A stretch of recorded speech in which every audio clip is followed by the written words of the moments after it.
Good morning, good afternoon, good evening, everyone. I am the DJ Atomica, and this, once again, is Stories from Seoul.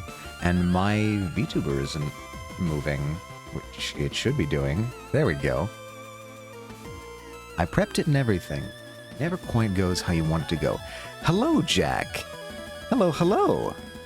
How are you doing this fine Saturday afternoon? It is a cool 80 degrees where I am. Almost 79 degrees. We'll round up. We'll be dramatic and call it 80 degrees. And it is October the 4th, which is too late in the year for it to be this hot, in my opinion. I'm doing good, just chilling. I'm glad that you're chilling. I am not chilling. It is 80 degrees here. I have the air conditioning on in October. What a strange world we live in. But speaking of worlds, the game we're playing today is not taking place on a world. At least it hasn't so far. Yeah, actually, no, at no point in this game have we ever been on a planet. Or anything even approximating a planet. We have been on no moons, no space stations. We've only been on spaceships. It's better than freezing your ass off. This is debatable, and this is debated. I take it you are a person who prefers the heat to the cold. Me, I'm a centrist. I prefer to not be in either extreme. I prefer to be comfortable. Go figure. Nothing but the most outlandish statements here on the DJ Atomica stream. Yeah, if I have to choose between really cold and really hot, I mean, it's sort of the classic argument. I think I choose cold because I can create heat through relatively simple means. In order to create cold, you have to invent thermodynamics and refrigerants, which is why for a long period of time we did not have air conditioning. Now, there are ways of getting around this. There were a lot of ancient techniques that were employed in architecture that allowed for proper ventilation and neat thermal effects with buildings, but not quite air conditioning. I don't mind either as long as I ain't dying in either. Okay, fair. I'll agree with you on that one. I think you have my support on the statement of definitely in favor of not dying, especially not from environmental effects. What was that thing? There's a thing where I forget exactly what it was, but there was, I think it was Noah put out a guide for what temperatures and humidities in combination are deadly. It surprisingly depends on both. Because if it's too humid, you can't sweat. Like the vapor pressure is different. I don't know. I haven't studied the physics of it in a long time, but something about the vapor pressure or the humidity makes it so that sweat can't do its sweat thing. And oh, my VTuber is being glitchy today. I feel like I need to blame OBS, frankly. Because what else should I do immediately before starting stream but update OBS? Alright, we'll just keep doing that periodically, I guess. Silly me, this is what I get for trying to update OBS immediately before stream. My Stream Deck commands don't work with it either. I'm gonna need to go through and reconfigure all of those. It's a sad day. but we can get through it. Especially now that we're playing a really fantastic game. Something someone I once knew said, you can always put on an extra layer, you can't take layers off. It's true. I mean, not ethically. You can't take layers off ethically, indefinitely. Me, just as a pile of bones walking around trying to stay cool. Yeah. It's definitely the more adaptable situation if you have the resources. Blankets and fires and such. But without further ado, let's say we jump into the actual game. I left off in a portion of the story where, apparently not having enough to deal with possible alien incursion, if not, possible alien incursion, or maybe just other factions of human incursions. We don't know. We've picked up a war machine in our hangar. We don't know where it's from. It has technology we've never seen before. I'm betting aliens, personally, because I'm allowed to do that in video games. But this is apparently not enough of a situation to deal with, and so the, I want to say third officer? One of the operations officers, Vanessa, staged a mutiny. And now we are trying to sneak around after breaking loose from our confinement in our quarters to gather support from the other members of the crew. I think we've probably got the support of Gunner D's. We've probably got the support of the engineer, the chief. And we'll likely have support of the former captain if we can get her sober. So that's 4 including us. Our girlfriend Cassie is, to my knowledge, incapacitated in the sickbay, but I have to imagine she would support us. So we're up to 5 of the crew. If we can get enough of the crew to just not listen to the mutineers, there's only 3 of them, really, then we should be gold. Because even though they have guns, if they, like, shoot or imprison all of the people on the crew who need to be active to keep the ship running, the coup will fail. And they know this. They can't. They're going to be dead in the water. So let's see where we left off. I think we left off... Whoops. I clicked Start New. Main menu. Go back to main menu. I did it. I pulled a pandas. Nobody tell him. Nobody tell him that this happened. This stays between you and me, chat.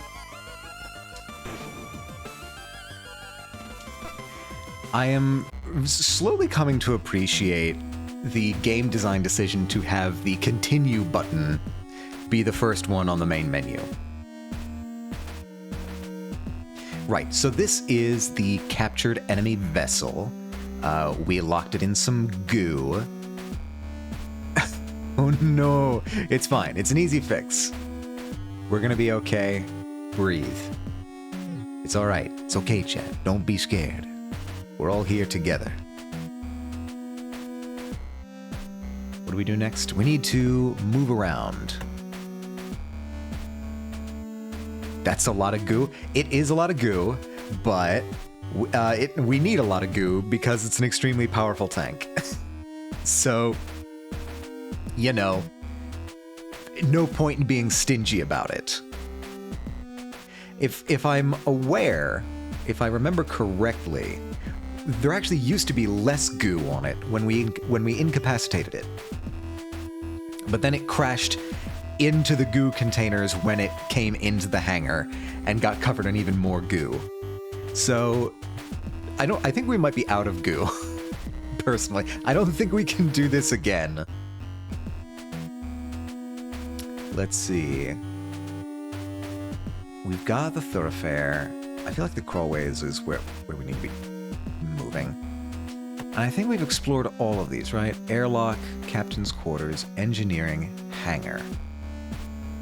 It almost destroyed the gun dog, if I remember right. Yeah, it was... We encountered it on the O'Brien. It destroyed the O'Brien. It then followed us back to the gun dog and almost destroyed the gun dog, and would have if we had not covered it in goo. I was trying to search for a less crass way to say that. But yeah, unless we had covered it in goo.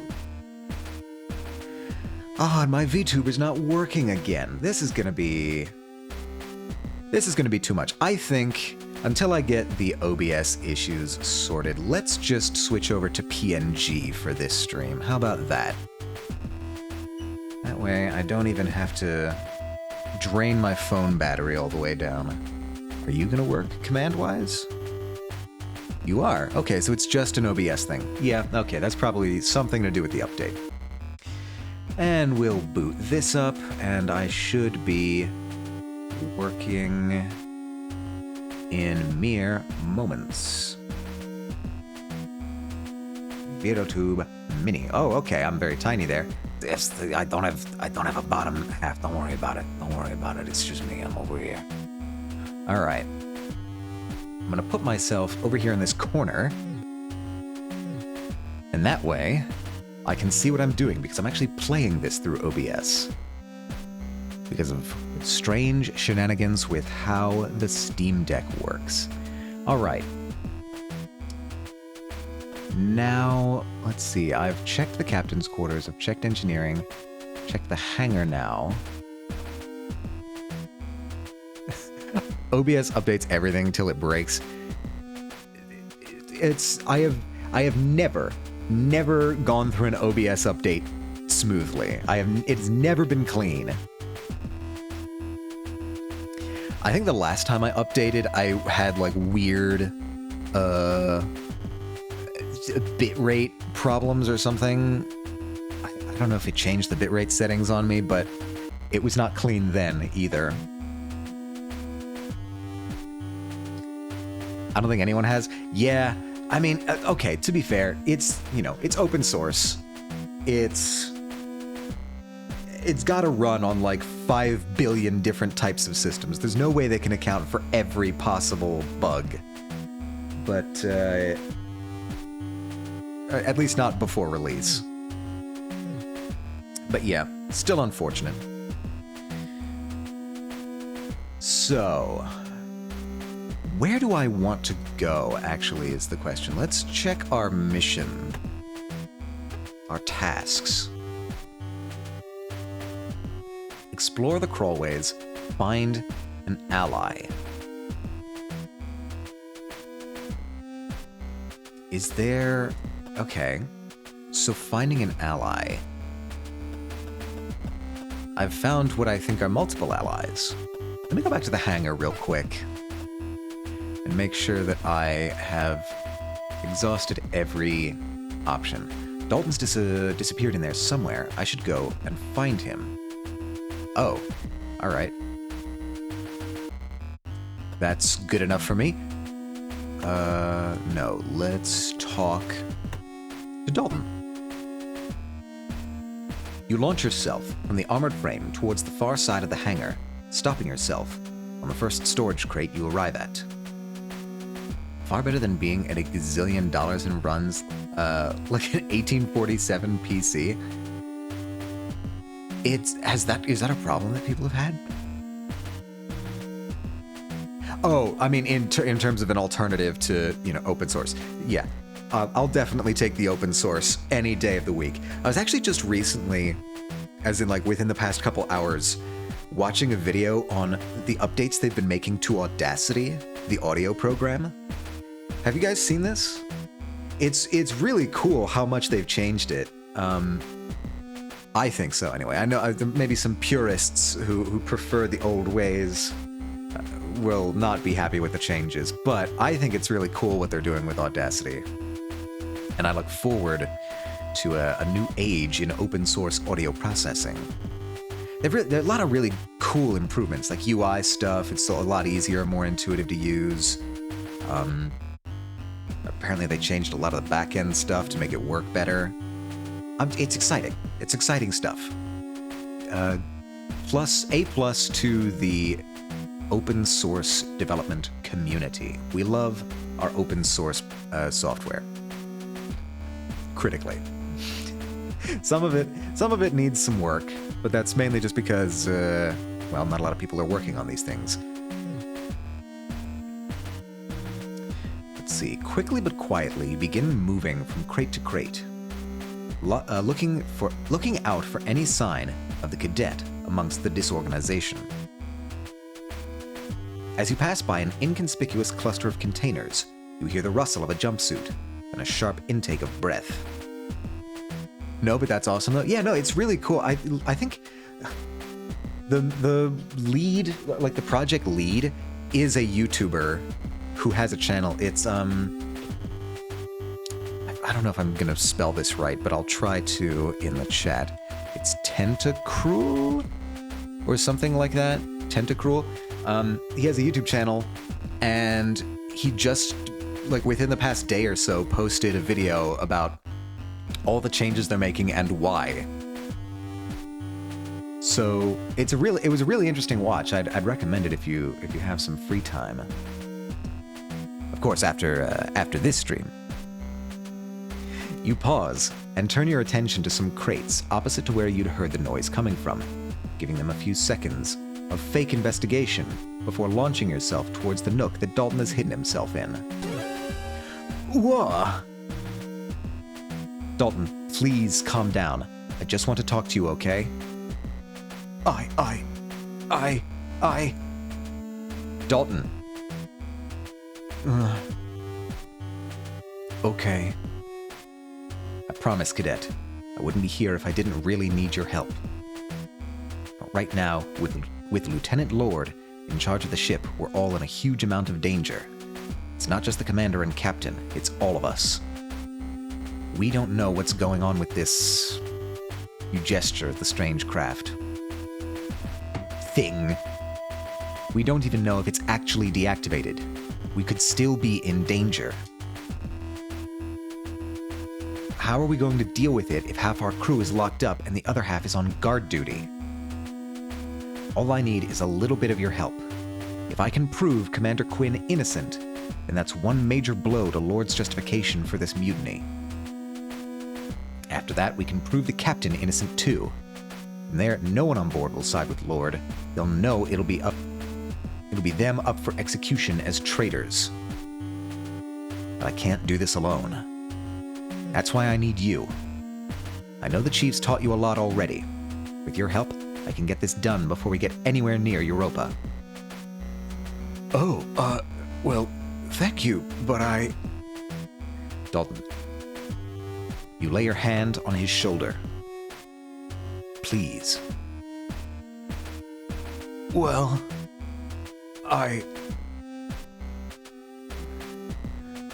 Why do you want me, Lieutenant? I mean, are you sure? I'm just a cadet. I don't really know much of anything. Aw, you underestimate yourself, Cadet Dalton. You saved us. You're the entire reason this ship is still flying.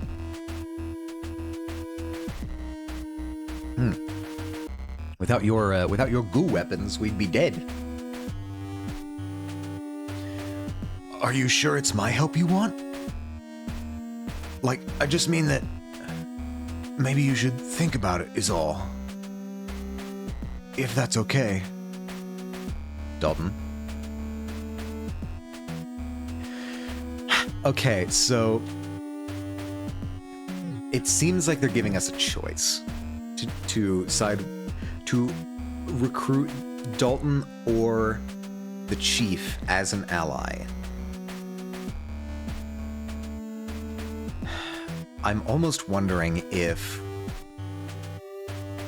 we should look around more and see if there's any other allies we can get. I think I've exhausted what we can do in the crawlways.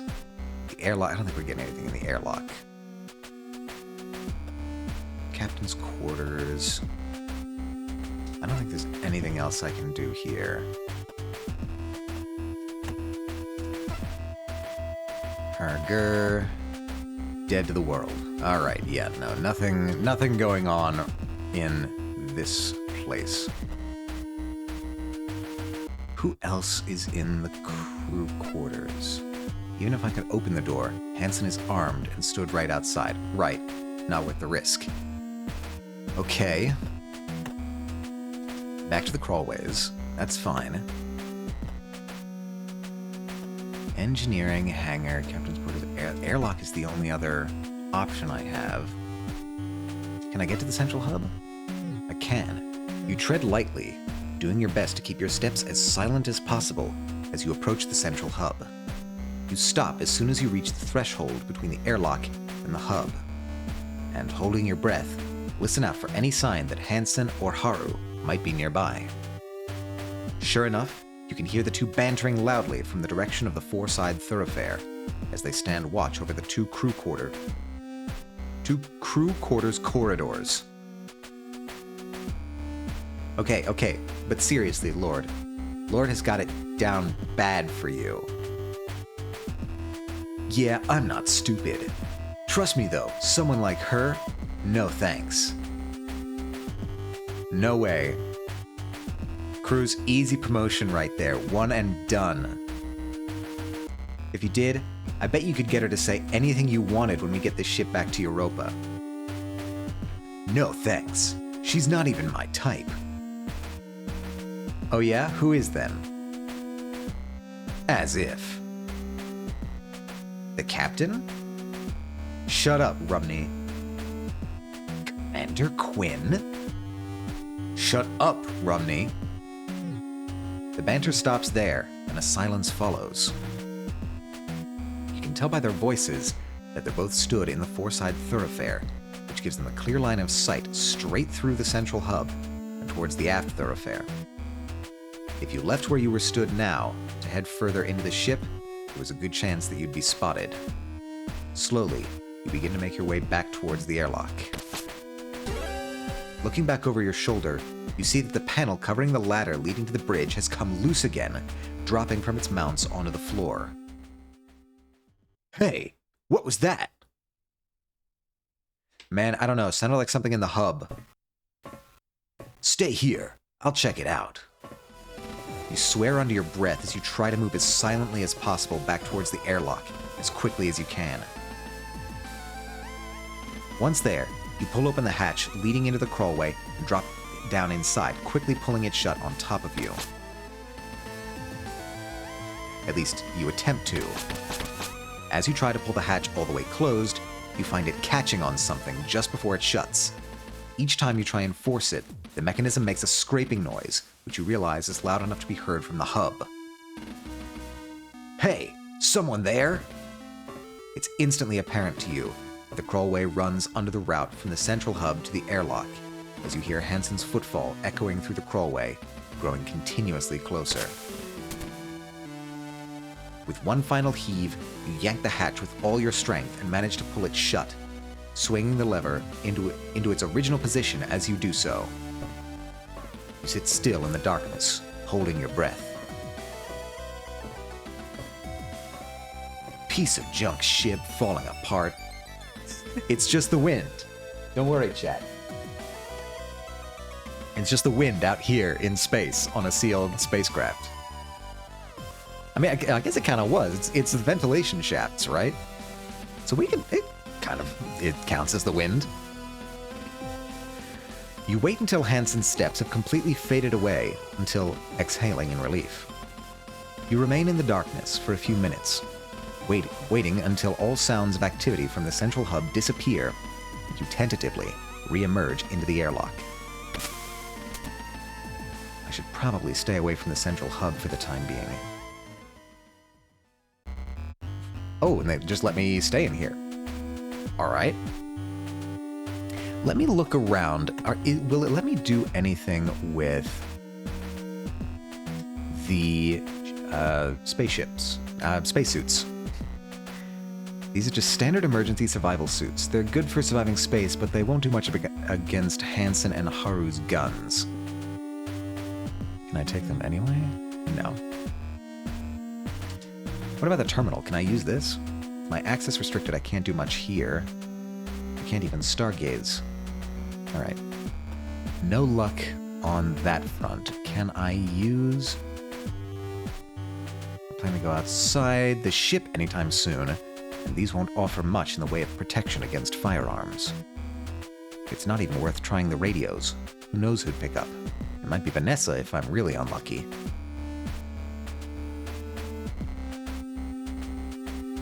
Now that I can make my way around the ship using the crawlways, I shouldn't need to do any more EVA. I really, really hope so anyway.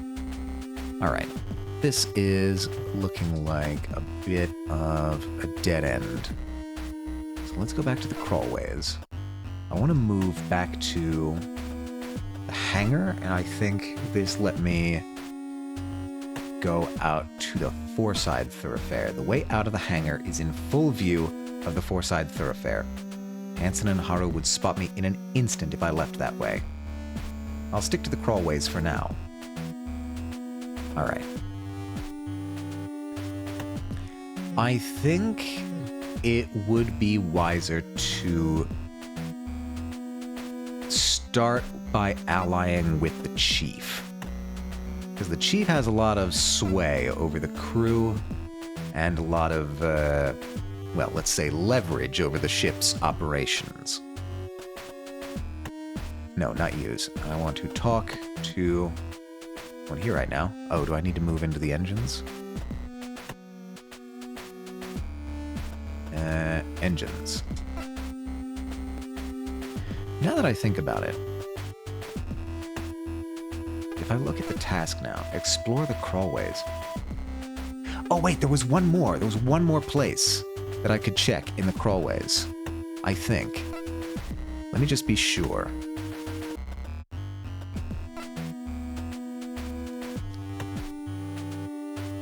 Let me look up there. You look up to see the source of the light and shield your eyes as it dazzles you.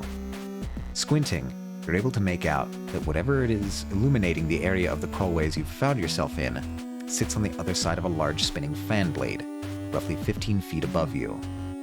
I wonder where that is. That... Can I use that?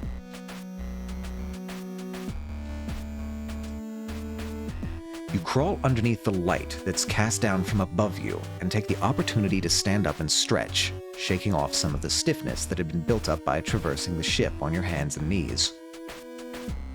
Shielding your eyes again, you look up at the fan. If you had to guess, it was somewhere between 15 and 20 feet above you.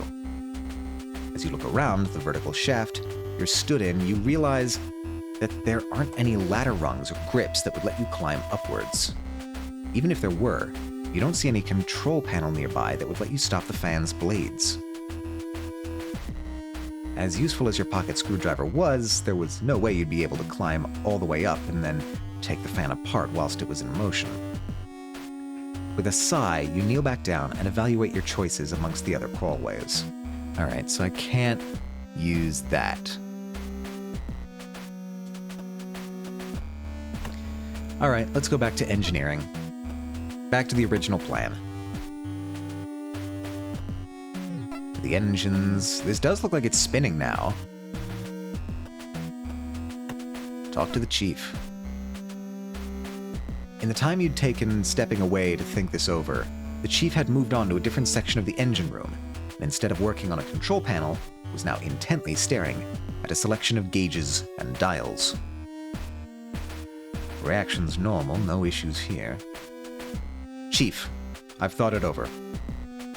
Lieutenant. So what's it gonna be? You certain?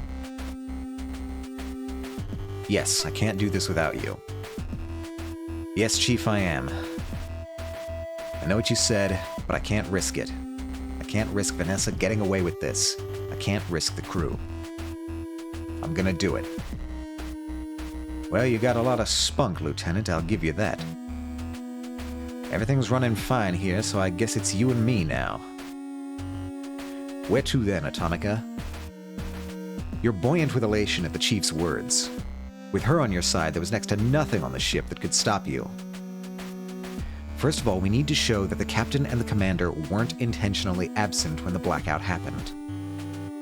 We'll also need to prove Commander Quinn had nothing to do with killing the Doctor. So we'll also probably... Go to sickbay? Yeah, good idea. If we went there, we'd be able to... Yeah, that's right, Chief. But to get there, I'll need to... Head through the crawlways, of course. Can't have you strolling down the thoroughfare while you're supposed to be locked up. Even if... Where she'd been hesitant before, the Chief had clearly already switched her focus on problem solving from the ship's engines to your predicament. Hell yeah, that's what we like to see. We like to see that engineering brain working hard. All right. I'm feeling happy already.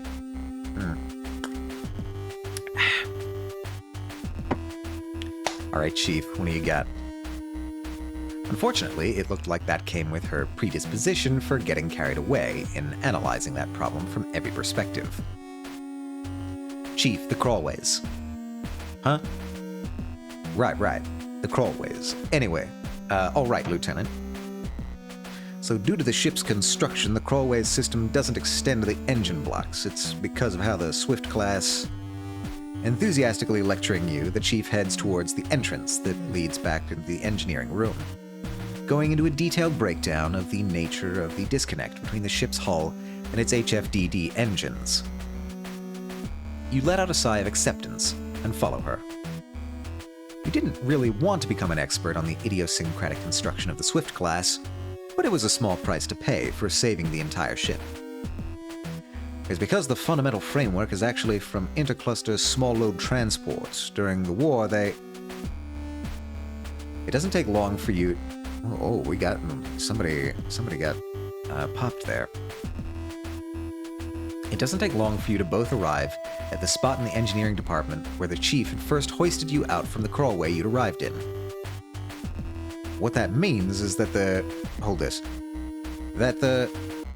With minimal effort, the Chief pulls up the grating and tosses it to you, almost knocking you back over a guardrail. Swift class could theoretically be the easiest class in the fleet to upgrade if there's any further advancements, as you hurry to enter the crawlway and replace the grating above you as the Chief disappears into the darkness, continuing to rattle off more about the ship's engines than you could ever hope to remember. With the grate secure, you quickly shuffle towards the ongoing spiel, the deluge of facts your guide in the darkness, as you head back to the bowels of the ship. I almost said bowls. We have a special room for the bowls. We put them right here. It's actually not in the mess hall. We have a special bowl dispenser, a bowl magazine locked deep in the bowels of the ship. Making your way through the crawlways as quickly as you can, you still find it difficult to keep up with the Chief, who moves through the cramped confines of the tunnels with surprising swiftness. There are multiple times where you have to get her attention so that she'll slow down, and not leave you stranded in the pitch-dark network of passages. Despite your constant reminders, as soon as you reach her, the Chief will often race ahead, leaving you desperately shuffling to keep up. You were finding it hard to move at speed due to the limited room the crawlways offered, which made the Chief's pace all the more impressive considering her height and build. That's the Chief. You can't stop the Chief. Eventually, you reach a familiar illuminated area. Sweat dripping down your brow, you call out. Chief, stop! What's that, Lieutenant? We've got a few hundred meters of crawlway to get through if you want to reach the sickbay. No time for slacking. You hold your hand up as you do your best to catch your breath. Okay, yes, Chief, I want to reach the sickbay. As your breathing slows and you feel more capable of talking, you lower your palm, allowing you to pivot from your hands and knees, to a sitting position. You lean back against the wall behind you, relishing the cool chill of the steel. But we need to go over the plan before we get there. If we just show up in the central hub and the ensigns see us, it'll all be over. I need to know her workout routine. I imagine her workout routine is being a full-time ship's engineer on a spaceship. Hello, Kixie. How are you doing this fine Saturday morning for you, I believe? I didn't stretch at all. I always forget to stretch before I stream. I do all this prep. I get I get all dressed up, I get food and water, but I never remember to stretch.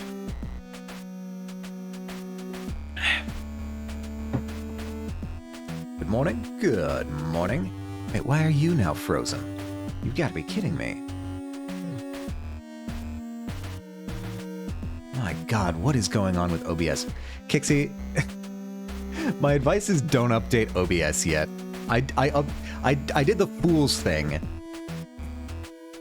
I did the fool's thing and I updated OBS like 10 minutes before streaming. And so now nothing works the way it's supposed to. My model capture keeps freezing on me. My Stream Deck OBS buttons don't work anymore. It's a disaster. Your outfit almost looks like you work on the ship too. That's good to hear. I've got the kind of the sci-fi aesthetic going on. That's what I was going for. I've been afraid of that update. Yep. Well, I opened OBS to stream and I saw the update and I was like, yeah, sure, whatever. Why not? I'll put on the update. And now everything is wacky. OBS. I was procrastinating that update. Well, my advice is procrastinate a little bit longer. Procrastinate until the next update, when they fix the problems. I don't even know if that... Like, why? Why would it cause that? I don't know. I'm not a programmer. Professionally, at least. But yeah, good morning. I hope you're doing well. I hope you've gotten a nice breakfast, or if you don't have breakfast, I hope you had a good rest at least.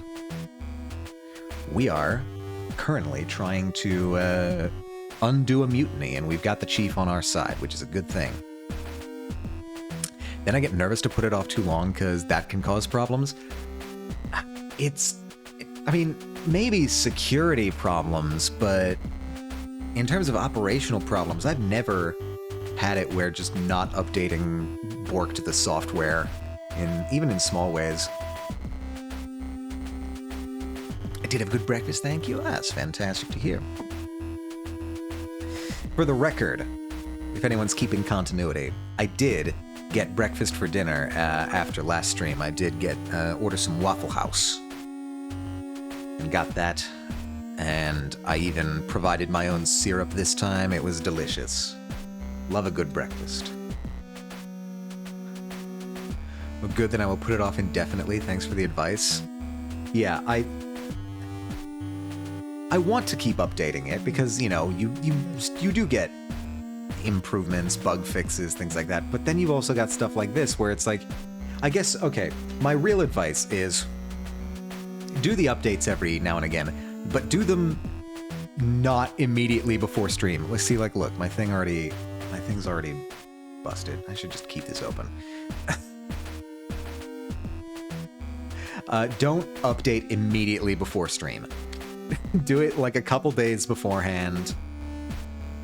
Test things out as much as you can. Sorry it's giving you problems. Hope you've been well otherwise. I have been well otherwise. It is a very nice day out. It's a little bit warm, but I'm inside with the air conditioning, so can't complain about that. And we're playing a beautiful, beautiful RPG game. RPG game? The G stands for game. A beautiful RPG. Yeah. I learned that lesson with a different program I updated before stream once. See, that's where they get you. Okay. They should have a thing where you can set it so that the update prompts come when you close the piece of software rather than when you open it. Or like both, or something. Because for me, I'll see the updates at the beginning of stream, right? And I'll say, no, I don't want to update that now. And then I don't remember that there's an update until I boot it up again for next stream. Right? Okay, see, I see some agreement in the chat here. I'm not the only one who thinks like this. Somebody needs to put in a ticket for OBS and then and then have an update to fix the update prompts. But then how would you prompt for the update? I'm getting too deep into it. Then you forget by the time you finish. Yeah, exactly. I'm trying to think of like any software that...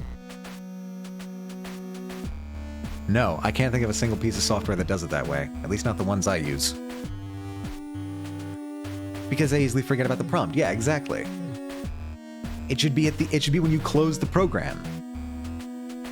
I think I've stumbled upon $1 million idea. If, that's... You know what? Software developers of the world, you can have that one for free. That's on me. That's... You don't even need to pay me royalties. You don't even need to give me credit. Just do that, please.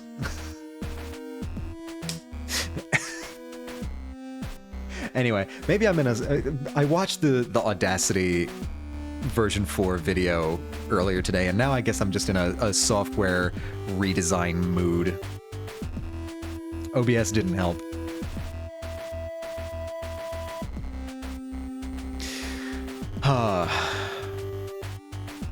Anyway, we're trying to get through the innards of the ship to try and sneak around and collect evidence to prove our girlfriend and the captain are innocent of mutiny.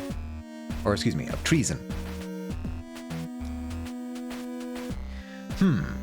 You're right that there aren't any crawlways leading directly to the block that the sickbay is built into, so would need to use the elevators. Which means that in terms of access... Chief's eyes dart back and forth as she begins to go over different variables in her mind, and after a moment, she shifts from the... Oh. I have a series of sticky notes that I keep in a little box. Each of them says update a specific program, so when the update pops up, I pull out the sticky notes that floats around on my desk until I update it, then gets put back in the box. Okay. See, that's at least a system.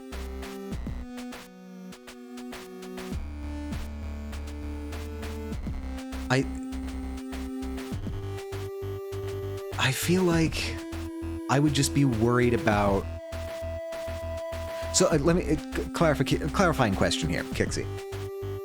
Do you have a box of sticky notes that when you need to update a program, you take out one of the sticky notes and like write update whatever thing and then just post it on your desk somewhere?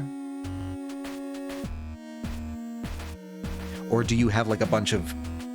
Oh, they already say it. Okay, that was... Interesting. So this happens often enough that you have a dedicated collection of signs to remind yourself to update these programs frequently. Boy, oh boy. Isn't technology great? Isn't it just the best?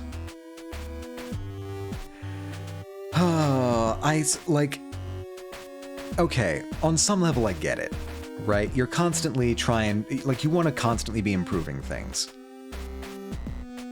But at a certain point, I feel like you're just fiddling with details. Like at a certain point, the software works well enough. And at that, like all you need to do at that point are security updates. Reminders for other things I need to do frequently, but not every day. Oh, okay, yeah, I see. I kind of have that. I have like a journalist's notebook, like the kind that you can hold in one hand that I have on my desk right here. It's far less organized than sticky notes. It's just kind of whatever I need to remember, I write down there. And then pray that I remembered to do it later on. Maybe not the most efficient system, but I'm still alive, so I guess it's working well enough. They're cute colored stars, so at least they look kind of cute scattered on my desk. Okay, you've incorporated the aesthetics as well. That's good. Yeah, I don't have anything that aesthetic. It's just kind of a notebook from a university I used to go to. I could, like, prop it up like an easel, I guess. Can I do that? I don't have a really good place for it, but... And And sometimes it'll just be like random codes that I need to remember for, like, I don't know, two-factor authentication or stuff like that. What I'm saying is, I usually have to rely on the software to remind me to update it. Blah, blah, blah, blah. She shifts from the crawling position she'd been sitting in, cross-legged on the floor. You let out a deep sigh of relief, as her attention is completely taken by the logistics of accessing the sickbay without being seen. As she continues to mutter to herself, you undo the top button of your uniform shirt and flap the fabric near your collar back and forth to cool yourself. Trying to get into character. Now that you weren't trying to keep pace with the chief's unnaturally fast movements through the crawlways, you finally had time to think. And you too turn your thoughts towards the next step in your plan. It was going to be difficult to figure out, but now was the time to do it, before you headed anywhere else.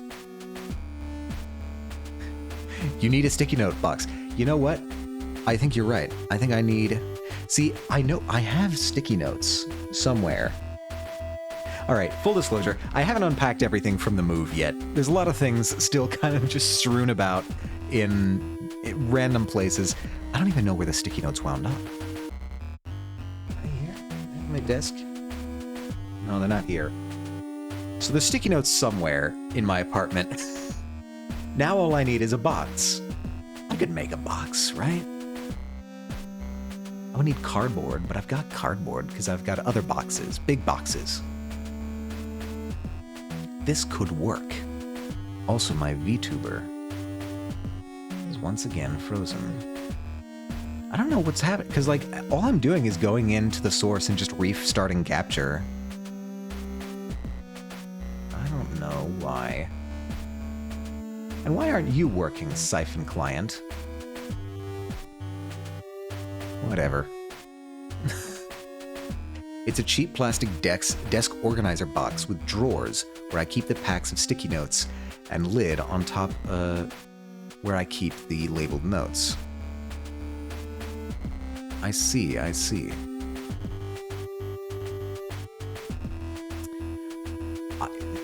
It is somewhat an indictment of the... I don't know. Maybe I'll go broad and say an indictment of the modern world that we need these sorts of measures to remember to do these things. Especially on the software side of things. I'm still bringing it back to I think that they should have notifications at the close of a piece of software. All right. Looking around, I don't think...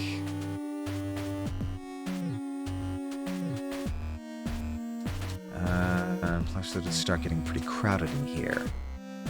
Alright, so should I be looking at all of these? Engineering department is down that way. There's not much point in heading back. I don't think there's anything useful there right now. I place all the reminders on my keyboard when I shut down my computer. Okay, see, now that's smart. I like that. Because that's something that you know for sure you're going to notice at some point. I'll do that occasionally if I have, like, something really important that I need to remember. I'll like, post a note on my door, like the inside of my bedroom door, so that I'll see it as I leave in the morning. So it's one of those things where you want to place it so that it's interrupting a normal flow of yours. That way, you know for a fact it's going to be noticed by you at some point. It's kind of like a an IRL push notification.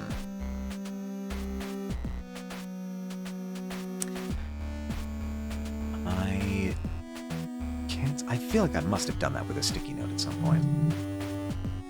It leads to the airlock. If we're going to look for some proof that Cassie had nothing to do with the doctor's murder, we'll need to head out this way.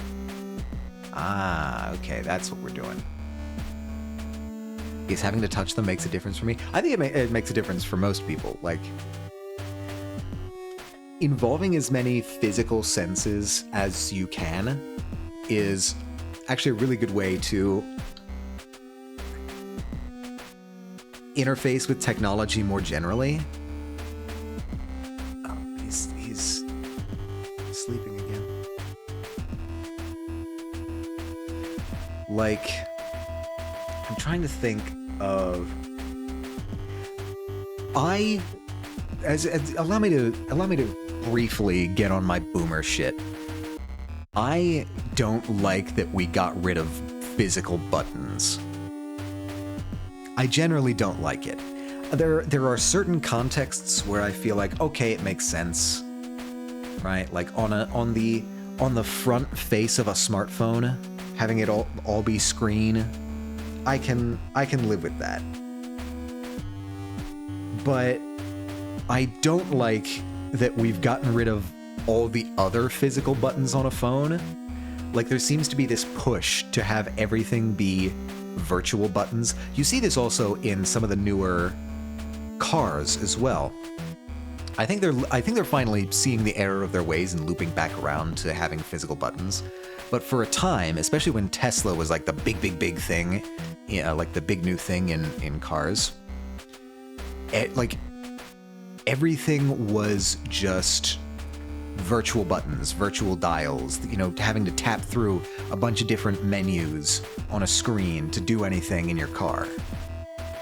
This was, in my opinion, a bad design move for any number of reasons. Not the least of which because when you're driving, you should not be looking at a screen. And so having a bank of buttons for common functions that are all tactilely distinct from each other and identifiable without looking is actually really important for a car. But yeah, I think that's just one example of how involving more senses than just sight is a good way to build technology. But anyway, I digress. We've got to move. We've got to move to the airlock. Digital calendars and reminders are too easy for me to ignore. Yeah, I think I've debated back and forth of getting a physical desk calendar, like one of those ones that super big, like huge surface area ones that you can just kind of treat like a desk mat effectively, and then you just write stuff on it. I've thought about trying to get one of those, but I don't know where you get those anymore. I don't even know if there's an Office Depot around me at all, and I don't even know if they sell those things anymore. I use one of those at work. Yeah, because they're effective, they're good. Office Depot online, you might be right. Maybe that's the way to go for it. Also, today is the old man yells at clouds stream, apparently. I have tried for months now to get my Apple Calendar on my computer to sync with the Apple Calendar on my iPhone, and it doesn't. I don't know why. I have gone through every troubleshooting guide. There's an ad starting in 3 minutes. Everybody brace yourselves for that. Take whatever precautions you need. I have gone through so many troubleshooting guides trying to figure out what's wrong. Why won't these calendars sync? And it just doesn't work. This is the thing with Apple software, is it just works until it doesn't. And when it doesn't, you have absolutely no idea why it doesn't work. You can't figure it out. I had a same problem, or not the same problem, I had a similar problem trying to get my iPad to become an external monitor so I could use it as a second monitor for streaming. And it just, there is a system that they designed for that. I think they call it Sidecar or Project Screen or something like that. I forget exactly what the feature was, but it worked until I switched the input on my main monitor, and then it stopped working, and I'm just like, I don't have the time or the wherewithal to figure out why the fuck this isn't working. And so I ditched it. I've got my grievances with technology as I've gotten older. I think this is what it feels like to get old. Anyway, it's probably best if I figure out what I'm gonna do before I go anywhere. Yeah, alright, fine, we'll talk. Talk to the chief. What's the plan, chief? You spend some time kneading the muscles in your legs and the balls of your hands to work out the tension that had accumulated as you'd crawled through the tunnels. As you work your way from one leg to the other, you listen to the chief's mutterings as she considers different ways in which you'll be able to access the sickbay. You're relieved that she's putting so much thought into it, but from what you can tell, she's only thinking about how you'll get in, not what you'll do when you're there. After a few more minutes, with no indication that the chief will give up on this puzzle herself, you interrupt. Hey, Chief. But Lieutenant Atomica wouldn't be able to access that area, so that brings us back to... Chief, hey. Lieutenant, I'm trying to figure out how to get us into the sickbay. Give me a moment. Chief, I know we're going to need to get to the sickbay to prove Quinn and the captain innocent, but right now we need to figure out what we'll do when we get in there. Right now, any part of the ship that isn't these crawlways or my quarters is risky for me to be in, so I don't want to spend any longer outside of them than I have to. I'd rather we discuss the plan now than leave it until we get there. That makes sense. So what were you thinking, Lieutenant? What evidence are you after in the sickbay? Well, do you remember how Lord justified her mutiny on the bridge earlier? That rat. Okay, she's being much more forthcoming now that we're in the crawlways. She was saying that Quinn and Bartholomew were both out of action on purpose when that ship had that blackout. I don't see how it would benefit two traitors to be stuck on a dead ship, but she must have some way to twist the facts. Exactly. To deal with that accusation, we need to prove they were actually unwell. Show they couldn't have survived. I think prove they were actually unwell. Show that the two of them were actually sick when the blackout happened. If we can show they weren't faking it, that would blow a huge hole in Lord's justification. If we can do that, then the rest of the crew will see that they're in danger just by siding with her. Even Hansen and Haru won't risk it. We can convince them, and with no one to back her up, Lord's mutiny will be finished. I see what you're saying, Lieutenant, but how are you going to do that? Well, I was thinking that there would be records, surely medical records. There'd be medical records, right?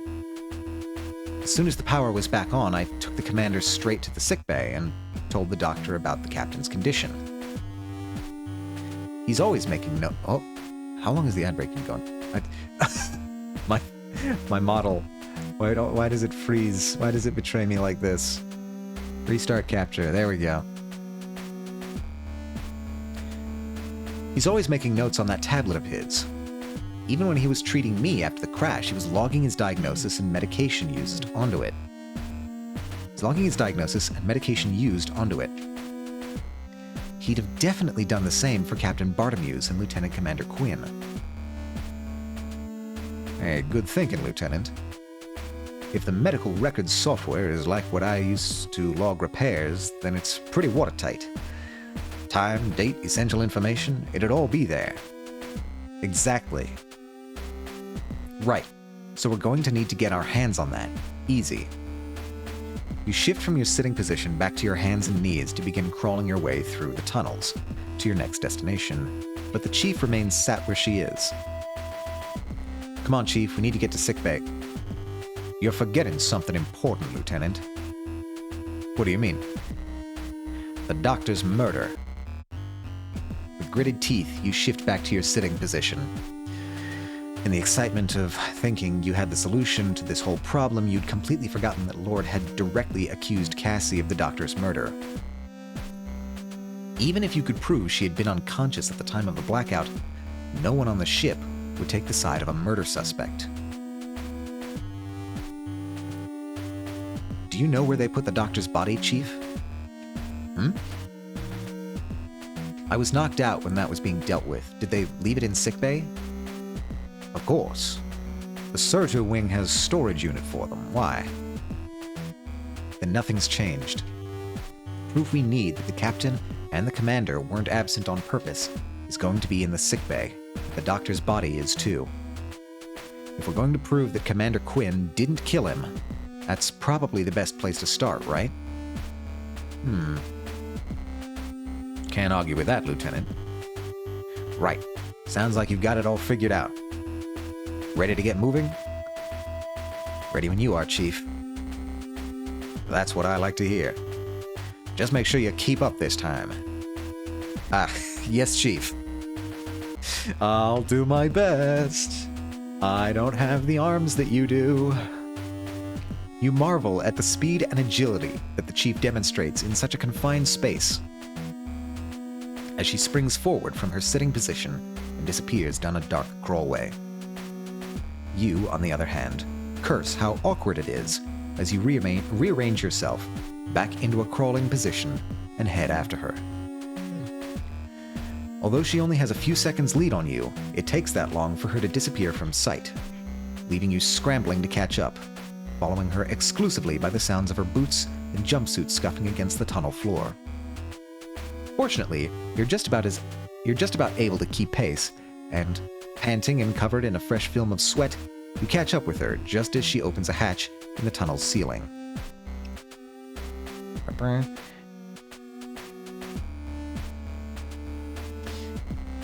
The Chief bolts out of this new exit, but you're a bit more careful, listening out for any other voices before approaching the hole slowly and peeking out in case there's anyone in the airlock. After confirming the coast is clear, you climb out and shut the hatch behind you. Not bad, Lieutenant. You kept a pretty good pace there.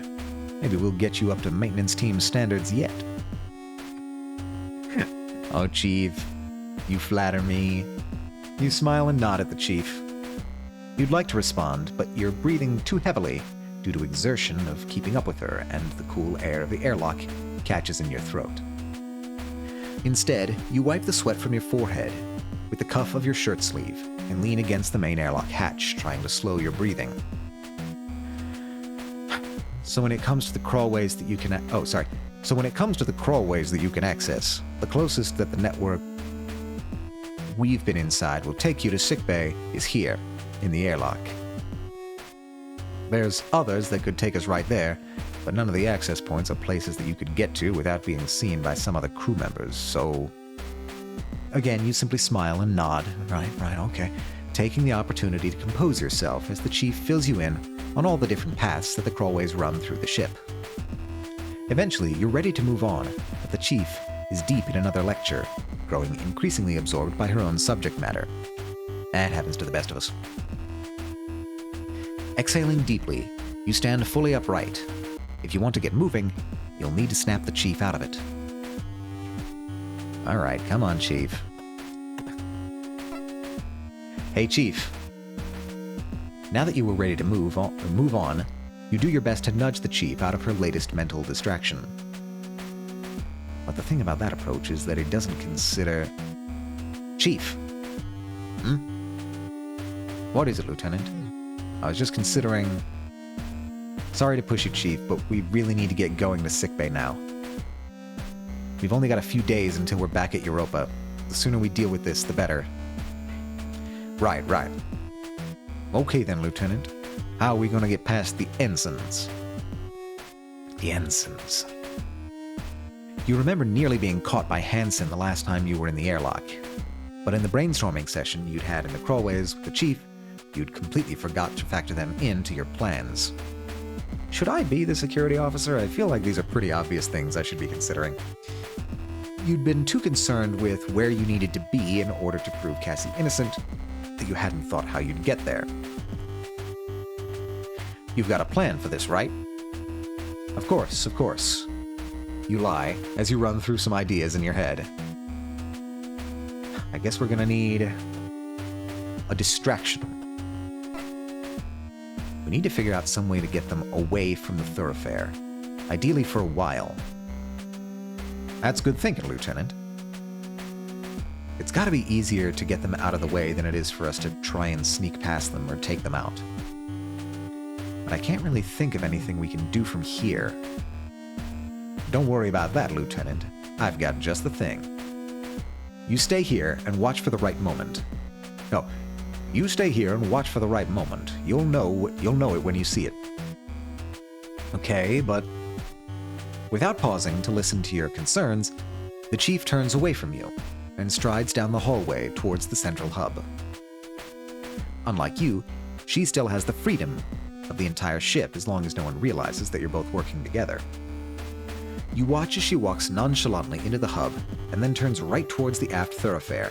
If the ensigns notice her, there's no indication that they care as she casually walks away. You take a deep breath and crouch down by the corner of the airlock's exit. You don't want to miss the Chief's signal, whatever it may be. Before you can even start to wonder what the Chief will do, your question is answered. What is she? From your position, you see the Chief storm back into the central hub and yell at the two ensigns, gesturing towards the engineering department. Ensigns, I need you in engineering right now.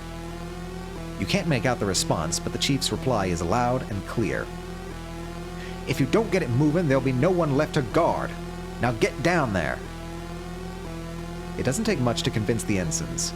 You see them sprint past the Chief and towards the engineering department. Once they're out of sight, the Chief looks to you and shoots you a quick wink before turning to follow them. Get straight to the engines, Chris. Those cores need to be realigned now. Once the Chief is out of sight, you dart down the corridor towards the central hub. You check both thoroughfares and, not seeing anyone, run over to the elevators. Come on, come on, come on. You repeatedly tap the button, thankful that due to its emergency nature, the sickbay doesn't need you to swipe your keycard to access it. Instead, relying on simply using a bioscanner to log whoever enters. Let's go already, let's go. As the door begins to open, you immediately slip through the gap, hitting the door close button as soon as you're inside. With a sigh of relief, you lean back against the cool metal wall and feel yourself begin to move downwards. You knew that there was no way the Chief would have purposefully created a real problem in the engineering department, so whatever she had lined up for the ensigns was probably pointless busywork. Still, it had done the trick, and as long as it kept them occupied, it didn't matter what she'd done. As the elevator's rate of descent begins to slow, you step forward and shield your eyes before the doors open and expose you to the harsh glare of the sickbay lights. Now that you'd finally got here, you could begin. You emerge slowly and silently into the sickbay, scanning the room as soon as your eyes had adjusted to the light. At first glance, you don't see any sign of the attacker who'd knocked you out last time you were here, but you're careful to check behind the doctor's desk, as well as other blind spots within the room.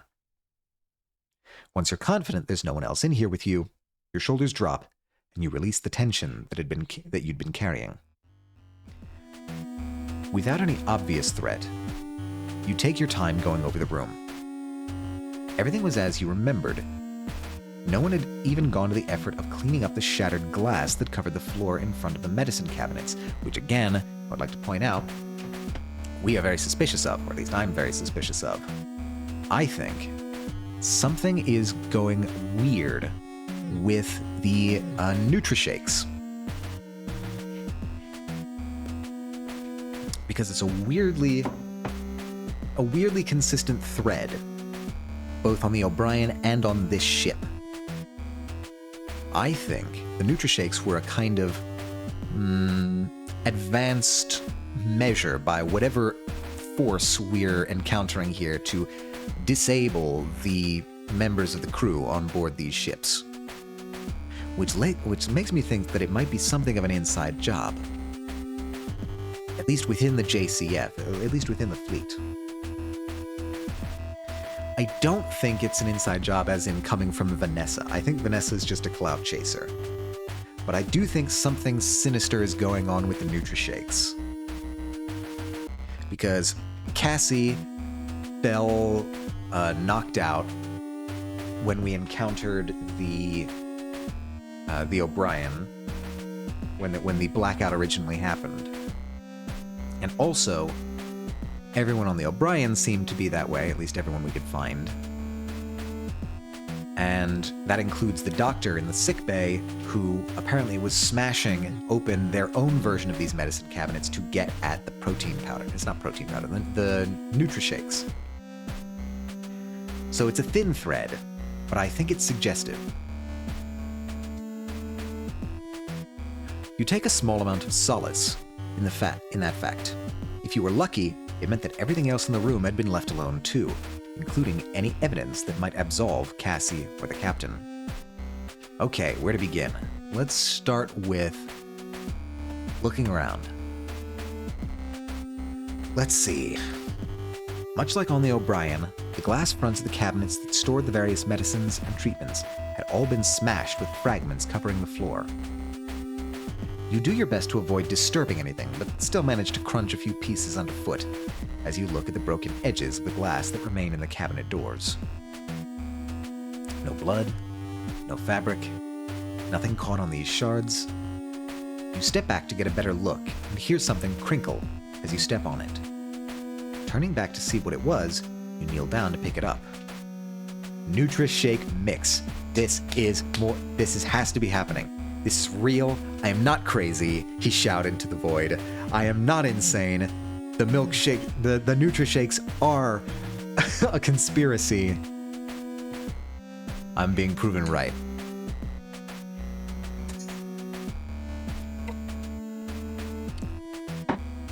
If I'm wrong about this, I'm going to look absolutely insane. But I don't think I'm wrong. I think I've got this. I think I've got it nailed down. You turn the packet in your hands and notice that it's completely empty, just like it was on the O'Brien.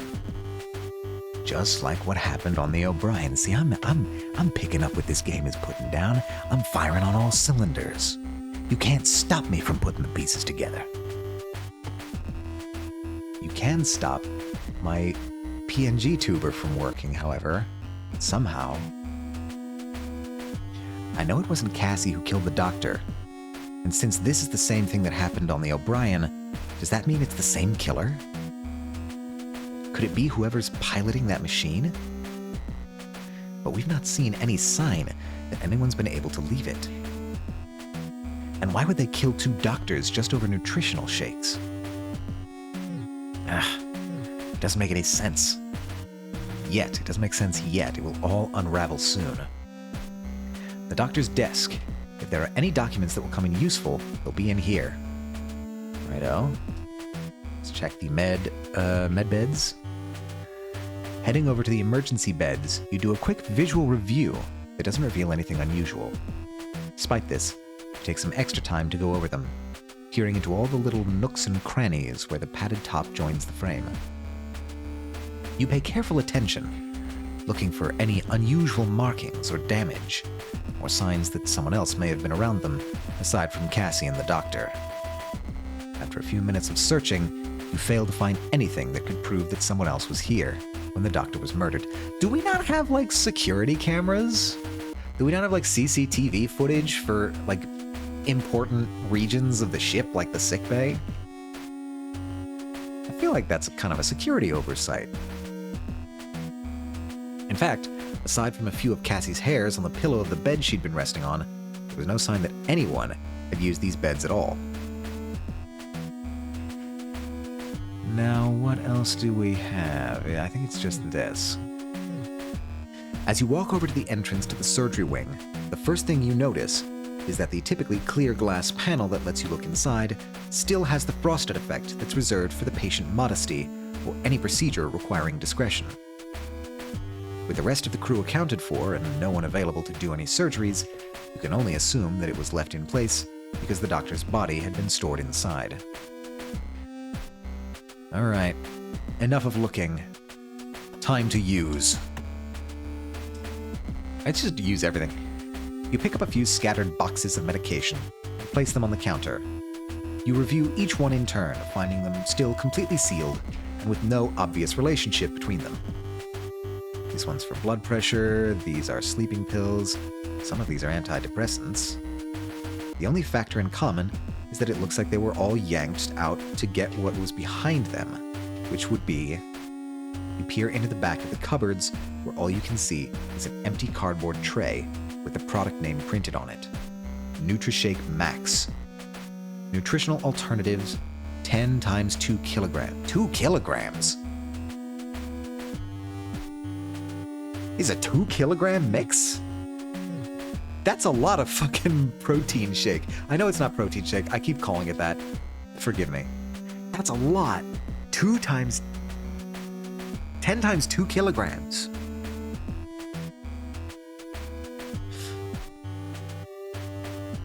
How much is a kilogram? What the fuck is a kilogram? If somebody wanted to shake mix, I'm sure they could have just asked. Alright, we'll use the beds. There's no obvious evidence that anyone else has been on them aside from Cassie. I suppose Hansen must have been resting on one of these beds at some point, but there's no trace he was ever here. Let's start here. Next to the door leading into the surgery wing is a standard security terminal featuring a screen, a number pad, and a card reader. You give the glass of the door a light tap with your knuckles, and the dull knock that you hear lets you know that this glass is extra thick, likely reinforced. Without some serious firepower, there's no way you could get in there right now. What about the desk? It's probably my best bet of finding something useful. Moving around to the side where Dr. Rosarium typically sat, you're relieved to find that drawers are unlocked. You take a thick pile of files out of the top one and begin flicking through them, looking for anything useful. Okay, so they are still using paper files in the future. Interesting. There's got to be something here. You think, but there's a huge number of documents within the stack of folders that you'd taken, more than you could easily skim through. After a few minutes, you place them down on the table and try the second drawer. This time, a smile crosses your face as you pull out the doctor's data pad. Jackpot. Pulling a sticky note off the screen and placing it back. Hey, wait a minute. Sticky note? Kixie, I think the doctor may be adopting your organizational scheme. I think your ways may have survived into the future. Pulling a sticky note off the screen and placing it in the drawer, you took the device out. Oh, hold on. Sometimes they use run-on sentences in this game, and it messes me up sometimes. Pulling a sticky note off the screen and placing it back in the drawer you took the device out of, you inspect it, looking for the power button. You find and flick a switch on the back of the datapad, watching the screen slowly illuminate as the device comes to life. The sound of a drive within it beginning to spin, letting you know it's still functional. Okay, wait a minute. What? They use physical spinning drives in the future? I'm all for the anachronism of using sticky notes. That has at least some like practical advantages over, you know, digital technologies. But what is the benefit of using a physical drive? The IT guy at work was not happy with me once when he saw a sticky note on my screen. What? Why? I feel like that's a pretty common thing, actually. I see sticky notes on monitors all the time.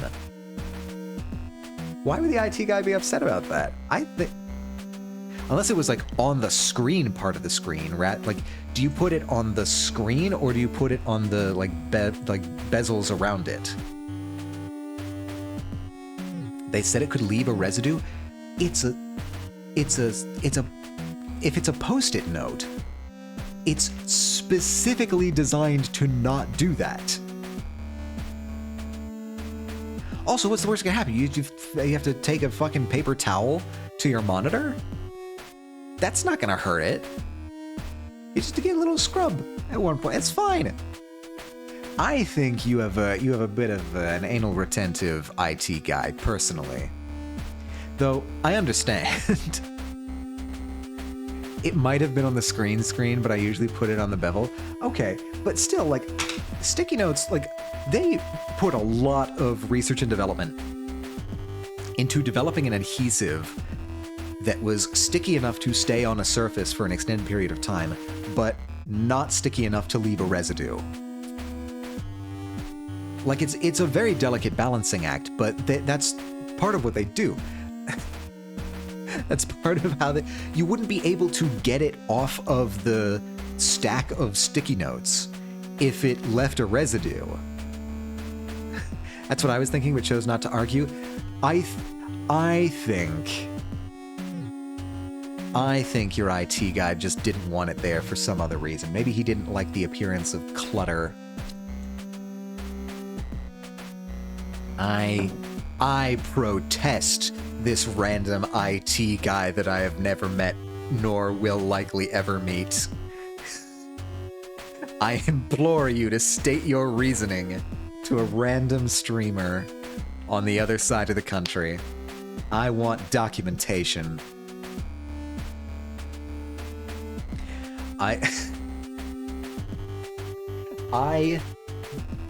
There's no way that was actually the reason. And if it was, I question their credentials. We've actually... So, at my job that I just started a couple months ago, I was supposed to have an office computer. And for the longest time, they couldn't give me one because my supervisor had to put in the request for a new computer before I was actually hired. And so they kind of, like, you know, the old IT person was like, oh yeah, that's fine, I'll just submit a ticket like this. And like, this was an IT person that had worked in the department for, you know, probably a decade or more at that point. So they knew all the ins and outs of the system, and so they, you know, got it set up in this very specific way. And then they retired. Or at least they left. I don't know if they retired, but they left. And all of a sudden, the new IT person didn't know the deal that had been worked out. And so it took like 2 months for me to get my office computer. I have it now.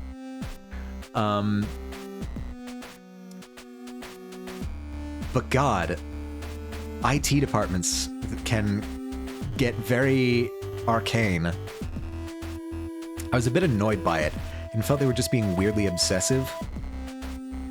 I kind of have to agree.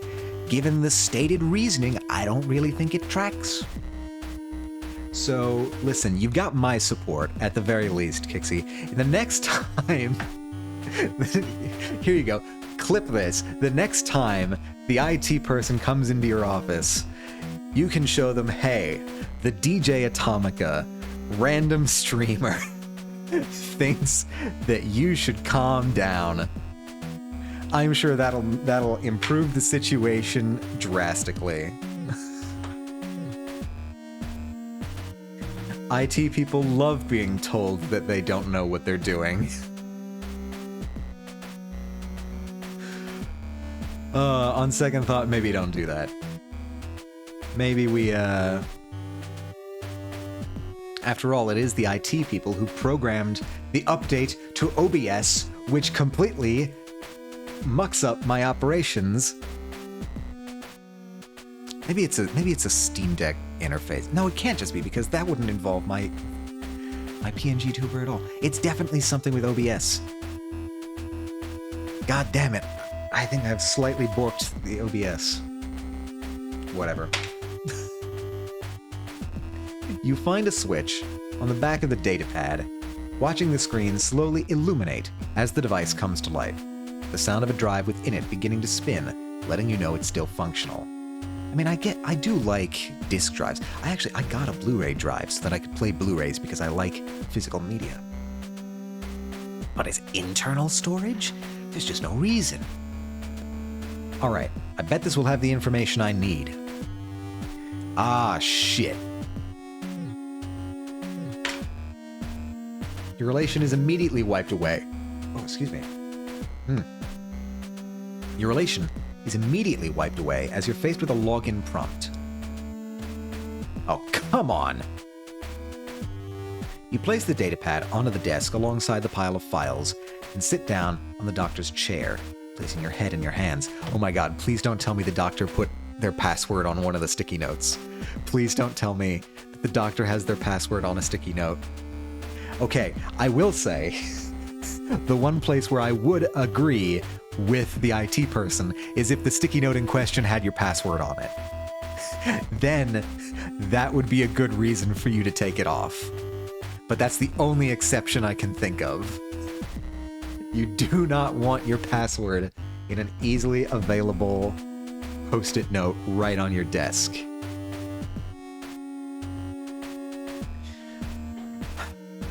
Would the doctor have done that, though? You had no expectation that this endeavor would be easy, but you'd been hoping there would at least have been simple. Unfortunately, that did not look like it would be the case. After taking a few moments to silently fume at the challenges that were being thrown your way, you realize there's nothing you can do but move forward. This can't be it. There's got to be something I can do. With a long exhaltation, you stand up, looking around the sickbay. You'd come this far. You weren't going to give up yet. Running your hands through your hair, you pace from one side of the room to the other. As far as you could tell, there was no obvious proof that Cassie had been the doctor's murderer, but you couldn't find any proof to the contrary either. At this rate, you wouldn't be able to find anything, and there was every chance that once you'd left sickbay, the ensigns would have returned to their positions outside of the crew quarters. Had you risked it all for nothing? Before you can dwell on that, you hear the elevator whir to life, letting you know that within the next few seconds, someone would be entering the room. With no time to spare, you decide to hide.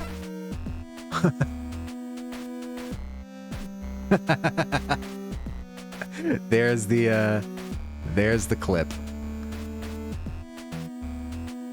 I do support chat. Wait a minute, can I see? Oh, I see. The pop-up in OBS makes me think that I could have clicked on the play button here.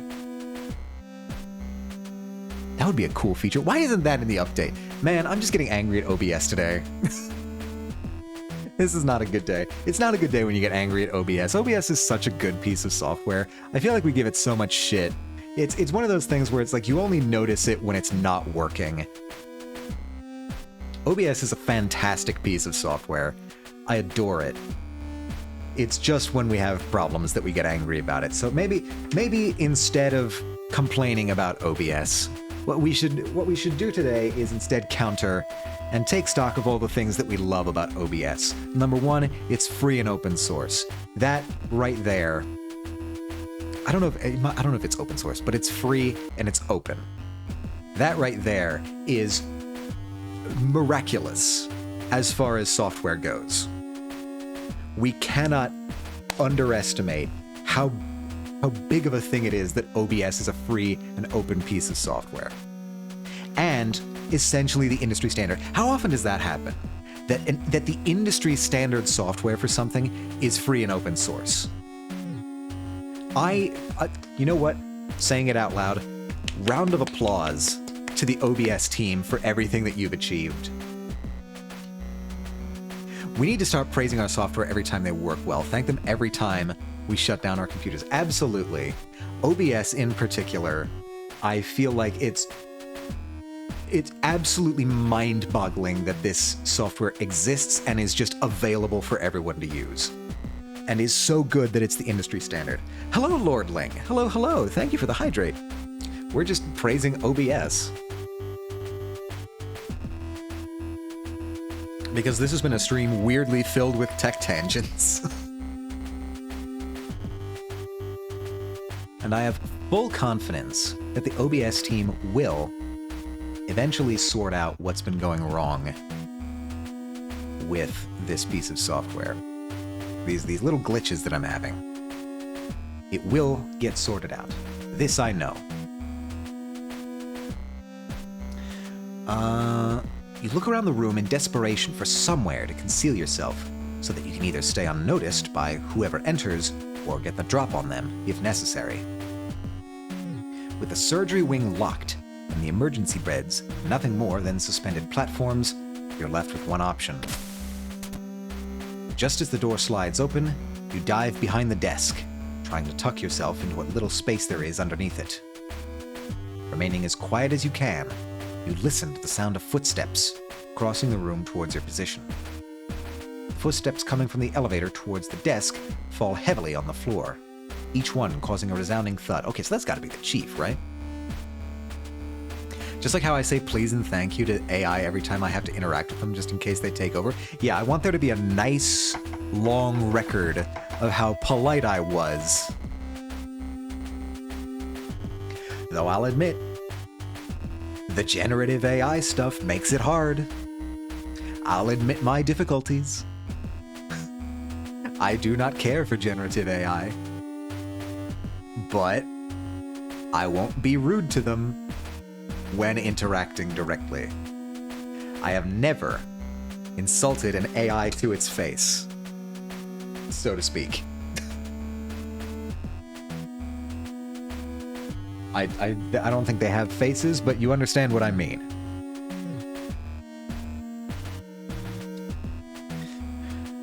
Whoever's entered the room stops right by you, and you hear a slight creak from the desk as if a great weight has been placed on it. Get out of there, Lieutenant. It's just me.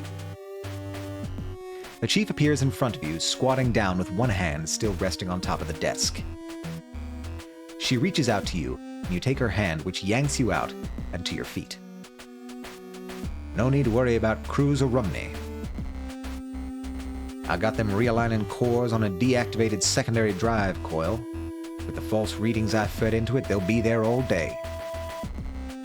Told them I'd be working on the main coil in the other engine room, so they shouldn't figure I'm gone for a while. Unless they realize the readouts they're getting are on a loop, but with the 14 variations I plugged in. How's it going in here? You find what you needed yet? Not yet, no. You gesture over to the doctor's desk. I found Dr. Rosarium's datapad, but I can't log in. The surgery wing's locked up, and there's no obvious evidence that points to anyone else being here aside from Commander Quinn. Sounds like you've been having a tough time, huh? Yeah. You run your hands back through your hair and lean back against the cool glass that separates you from the surgery wing. Ugh. I'd hoped I could find something obvious, but there's nothing useful here. We can't get to the doctor's body or into his notes. Hey, don't worry about it, Lieutenant. You've got me here. You think this ship does anything but what I tell her? No chance. I'll get it sorted. Where are we gonna start? Well, let's start with the datapad. I want the datapad. I want the data. Give me the data. You look at the desk, which you'd retrieved the doctor's datapad from, and pinch the bridge of your nose. It was driving you nuts that such a potentially vital piece of evidence was locked behind a password. Something got you down, Lieutenant? Just thinking about the doctor's datapad. It could have everything we need on it, but without his password, there's nothing we can do. You sure you've looked everywhere? Rosarium was good with medical equipment, but not good with computers. Bet you he's written his password down somewhere. I swear to God if it's on a sticky note. This is just all too much. It's too much coincidence for one stream. We can't allow it. Maybe there is something I missed. A vague memory returns to you, and you head over to the desk, opening the top drawer. Aside from a collection of plugs and cables, you'd already emptied it of everything that seemed important. You slide it closed and moved on to the one below it, opening it to find that without the datapad inside, all it contained was the sticky note that you'd previously peeled off the screen. Okay, so not only was it written on a sticky note, it was written on a sticky note attached to the datapad. My friend, you might as well just not have a password. Although, admittedly, it did thwart me for a while, so who knows? Maybe I'm the fool. Could it be that easy? You temper your expectations as you read what's been written. The device asks me to press any key to continue. Ask Cathay's location of any key, not visible on keyboard. The doctor cannot be serious. Okay. No, that's fair. That's fair, doctor. I can't find the any key. What do I do? What'd you find? Exasperated, you pass her the note, and as her eyes scan the writing on the board, writing on it, a broad smile fills her face. I remember when he asked me about this. Laughed so much I scared the hell out of the cadet. Had to explain to the guy that the computer's instructions weren't as literal as he was treating them. Guess he just saw an instruction and followed it.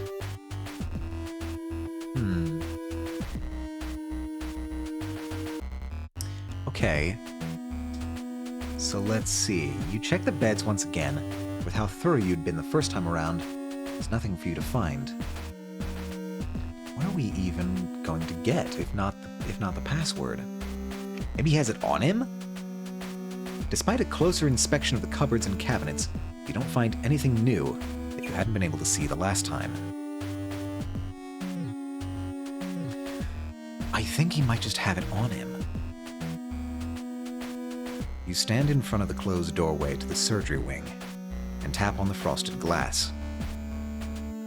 You knew the glass used is the same kind as what's used in the window on the bridge, and would be pretty much impenetrable to conventional weapons, let alone what you had at your disposal.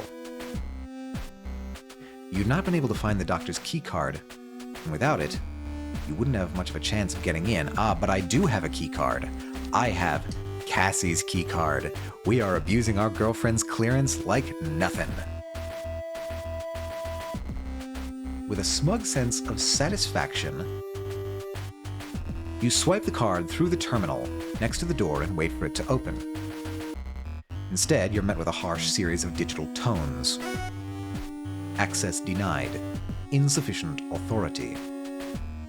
Figures. Your eyes linger on the terminal for a few more seconds as you think about everything you'd gone through the past few days involving bypassing these devices, or the doors attached to them entirely. You didn't bring the PST, did you, Chief? Nope, but it wouldn't be much good to us. If you haven't found Rosarium's card, we can't get that door open with anyone else's. Only he had the authority. You squeeze your eyes shut and pinch the bridge of your nose. Guess if they've left him in there, they must have taken his card on the way out. One of the ensigns probably has it, or Vanessa. You sigh. No chance of us getting it then. I didn't say that, Lieutenant. Your eyebrows raise, and you turn back towards the mechanic. But how can we get in without... I told you, Lieutenant, the ship does what I say. Nothing on board can get in my way. What, you think I don't know how to get around every single system or device here? No, Chief, nothing like that. I just thought... Damn straight. Now take a look at this. Chat, I think we chose correctly when we chose to ally ourselves with the Chief Engineer. This seems like a wise pick. The Chief moves you to one side and lays a gloved hand on the other side of the terminal's casing. A swift yank is followed by the loud sound of snapping plastic, and the Chief pulls away the top of the device, including its screen, which is still connected to the inner workings by a long ribbon cable. Get over here, Lieutenant. We don't have all day. Oh no, it's a hacking minigame. Oh, I should have known. I should have known we're going to be hacking. Alright, everybody, buckle up. It's the BioShock game. Oh, so that's it's a combination digital physical security unit. JUCF used to manufacture loads of these back in the day. Overproduced them, though, so when they came up with a better system, there were huge amounts left over. Didn't make sense to waste them, so the JUCF's been using them in low-security facilities or on ships where they're not expecting any problems. Oh, I see. So can you do something to get the door open? That's gonna be your job, Lieutenant.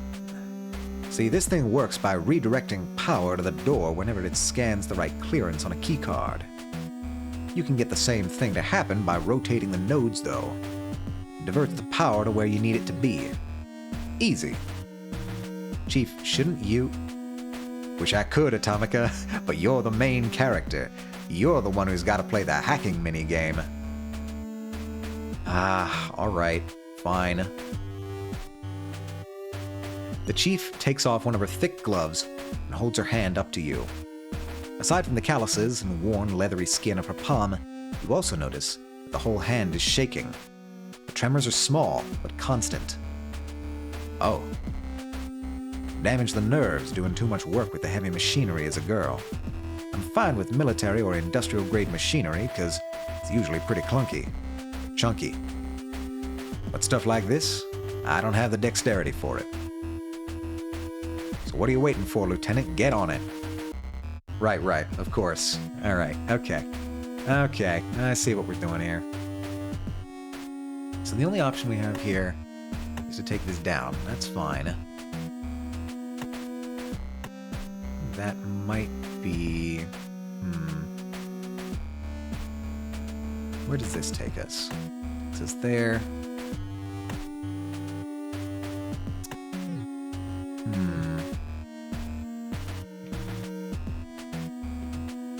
That's not going to be good. So I think the earliest divergence I can see that might be useful is this. And that, and going up? No, that doesn't make sense either.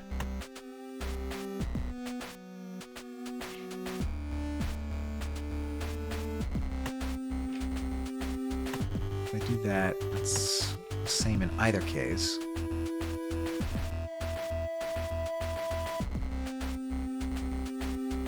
I thought this would be simple, but the fool is I.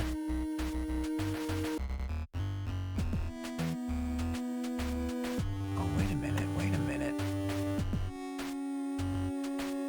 I think I see something here. We're going all over the place.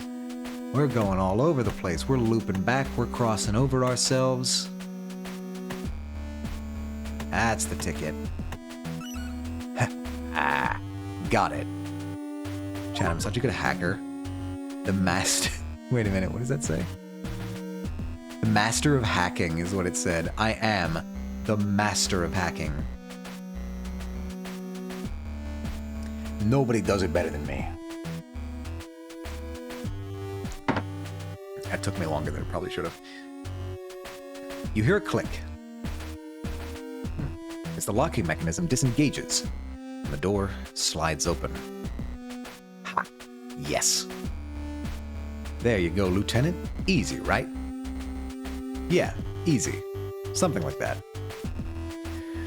As you step back from the terminal, a waft of cold air from the now open doorway hits you, and a chill runs up your spine. You pensively eye the entryway, taking a few steps to your right to get a better look inside.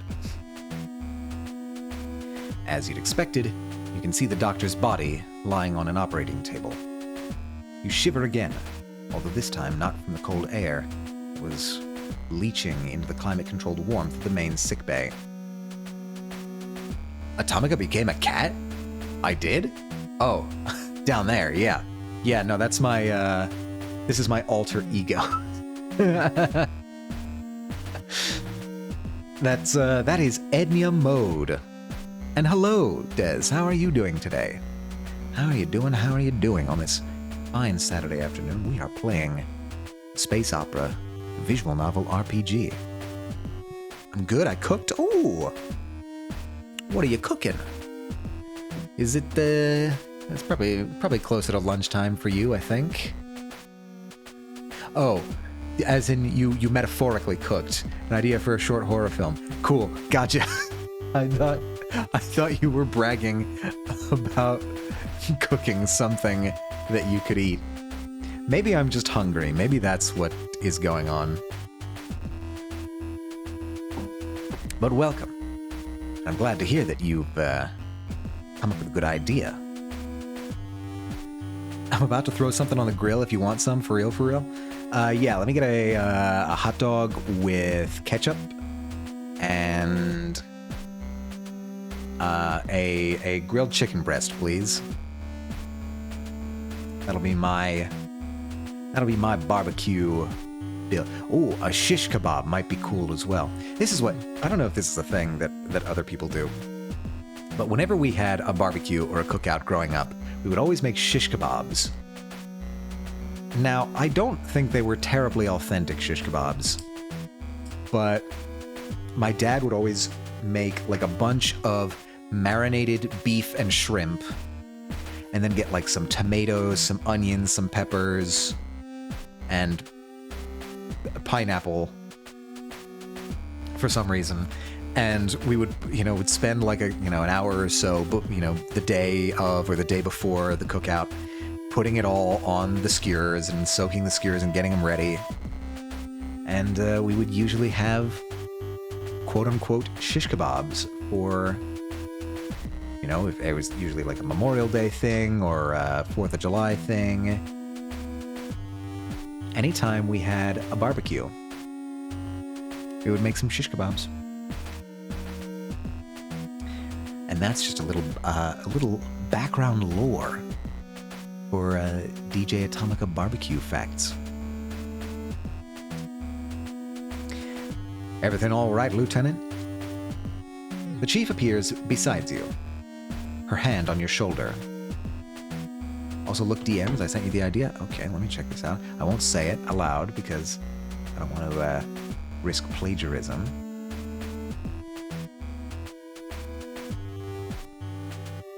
You can say it, I don't mind. Okay, I'll say it. Whip Nene. It's a short story that drives into my irrational fear of the forest around campus and what lies within it.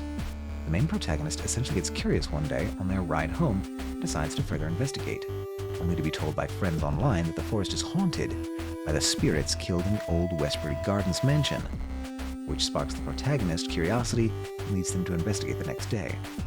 Upon close inspection, the main character sees little sticks tied with red string, forming some sort of spiritual barrier that the character, due to curiosity, breaks when accidentally stepping on one of the seals. The character then begins to hear voices in the distance and tries looking for them. The deeper the character goes, the louder they get, and the weirder things become.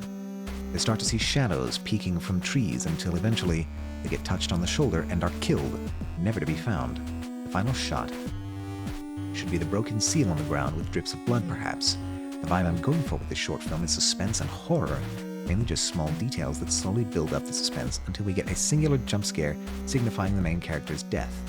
If the viewer doesn't know what the consequences are for going in, then you'll leave the audience with the same fear and uncertainty you had, which is great. That sounds like a good idea. I like that. And let's hope that nobody does steal it. I say, not GG. That's your idea. You should have it. Oh god. PNG tuber. He keeps dying. He keeps freezing on me. How to patent? See, I think you can just declare copyright.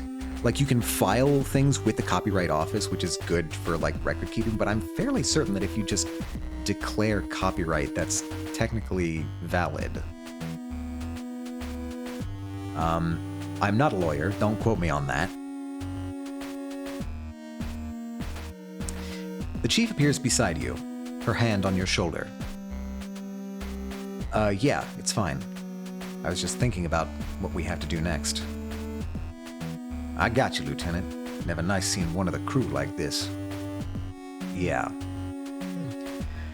The temperature just outside the door is almost as cold as the room beyond, and as the chill continues to spread, you rub your arms instinctively to warm them. You knew that you'd always planned to get in there to examine his body, but now that it was possible... But we've got to do what we've got to do. It is what it is. It It is what it is. You repeat. All right. Can we move in there now? No, we cannot. We can use the door, maybe? Come on, Lieutenant. Let's get to it. You hesitate for a moment before nodding, which the chief takes as a sign to enter. Hello! Jazz has turned into a werewolf. Hi, Jazz. Hello, hello. How are you doing today? What is up? We have been mostly wrestling with OBS today, but also we have been slowly trying to gather evidence proving our girlfriend and the captain's innocence in the charge of treason, so that we can undo the mutiny that has taken the ship, so that we can get... It is perfect for spooky season. This is true. I can't deny it. It is spooky season, isn't it? It's October. Wow. Eating lunch? Ooh, what are you having? What are you having? Me, I had a sandwich for lunch. A chicken sandwich. And that was good. Right, yes, the treason. We're hoping to uncover evidence. Also, Jazz, you'll be happy to hear, I love proving my girlfriend innocent. One of my favorite activities. Top 5, at least. You'll be happy to hear that... I don't think I can show it to you directly because we might be in the middle of a dialogue sequence here. Salmon and tomato rice? Ooh, sounds really good. I need to make more rice. I've been trying to find like a cheap rice cooker. I don't know, maybe I should pop over to Target and just like pick up a rice cooker or something like that. But I want one of those automatic ones, you know, one of the nice ones. They're not super expensive, I don't think. I don't know, maybe like $100 or something, probably. I don't know. Anyway, point is, I should be making more rice. I have rice seasoning, like I have like a furikake shaker in my pantry. We mostly just make it in a pot. This is true. You can't always just do it that way. But getting a rice cooker just takes all the guesswork out of it. I don't know. Maybe I'll settle for a non-automatic one. Maybe I'll settle for one of the mechanical ones. There's single-serve rice cookers? Okay, yeah. Yeah, hold on. I'm actually going to write that down. I'm going to write that down. All right, hold on. Getting out the notepad. Single serving rice cooker. I want a rice cooker one day. I just use a pot. Yeah, this is why I want a rice cooker, is because I've been using a pot when I need to make rice, and it just feels so... It feels so inconvenient. I feel like I'm not making rice as often as I should because of that extra friction of making rice. If I can find a single-serve one, that'd be pretty swell. That'd be pretty nice, because then I don't have to worry about storing the leftovers either. It's all coming together. This is what community can achieve, chat. They can get slightly more convenient rice cooked. They might be cheaper in smaller portions? Yeah, maybe. You don't have to worry about too much rice. Exactly. Exactly. There's an ad starting in 3 minutes. Everybody brace yourselves. Do what you need to do. But there are already so many appliances in the kitchen. Yeah, I don't have a ton of counter space either. I've never had a ton of counter space in any of my apartments. I mean, okay, to an extent, it's an apartment. You don't get a huge amount of counter space, but it looks so cute. Actually, Jazz, if you are able to find one, can you send me a link so that I can take a look at this after stream? I want to get a feel for what I'd be looking at here. Too much rice means fried rice tomorrow. Ah, you do make a good counter argument. You do make a good counter argument. Making rice in the living room arc? Don't tempt me. I might do it. If they make a Hello Kitty one, I'm in trouble. I feel like that's because like the sort of like automatic rice cookers, that's a very like it's like a perfect fusion of technology and practicality. I love it. And I have to imagine they have a lot of automatic rice cookers over in Japan, right? I feel like they might, so I don't look for it. Perhaps wise. Perhaps this is a wise decision on your part, Kixie. There is most likely a Hello Kitty rice cooker. Yeah, exactly. If automatic rice cookers exist in Japan, one of them is going to be Hello Kitty, right? It's got to be. It would be too much of a branding opportunity to pass up. Oh wait, OBS is not worked on that one, actually. We survived that round. Cool. Yeah, I want a rice cooker. And maybe that's the next thing on the list. Anyway, what I was going to say, Jazz, is that when we were searching, we've made an ally with the chief. The chief is on our side. She is helping us gather the evidence, and so far she has been indispensable. So many problems that we could not have solved, she has been able to solve effortlessly. So I think that was a good pick. When we got to the sickbay and started looking around, we searched in the debris for this medicine cabinet in the back, and what should we find but another empty bag of Nutri-Shake? I'm saying it's all coming together. It's all a conspiracy. The nutritional shake companies don't want you to know this, but it's how you get to interplanetary political incidents. Oh, we have an ad. Curses. I'm gonna refill my water while the ad's happening.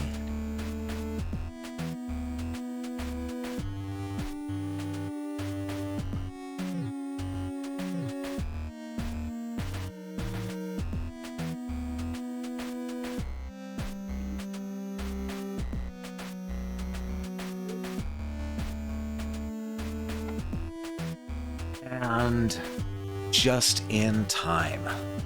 That's what I like to see. I'm telling you, the Nutri-Shake is evil. I am convinced. You have convinced me, Jazz. The Nutri-Shake has to be involved somehow. This is now 3 supplementary pieces of evidence. You can't see, I'm holding up the number 3 on my hand. There's 3 supplementary pieces of evidence implicating it in some kind of nefarious purpose on these 2 ships. It's too much of a coincidence. All right, so to progress, we need to get the doctor's key card. Oh no, not the key card, we need his password, that's what we need. It's time for me to go. Thank you for the stream and the chat. I hope you have a great day. Thank you so much for stopping by, Kixie. I will hopefully try to take your advice on the post-it note thing. I think that'll probably help me out. I hope you have a wonderful rest of your day. I hope you have a good stream. Do not update OBS before your stream. I warn you once again. See, look, it happened again. My thing's frozen. But I hope you have a good rest of your day, and as always, stay true to yourself. And I need to restart capture every 3 minutes because of something that borked during the update. I don't know what, I don't know why. But here we are. I always update OBS before stream. I sent some? Okay, yeah, let's see. Let's take a look at this. Oh, yeah. I see him. Okay, wow, these are quite cheap, actually. I was not expecting them to be this cheap.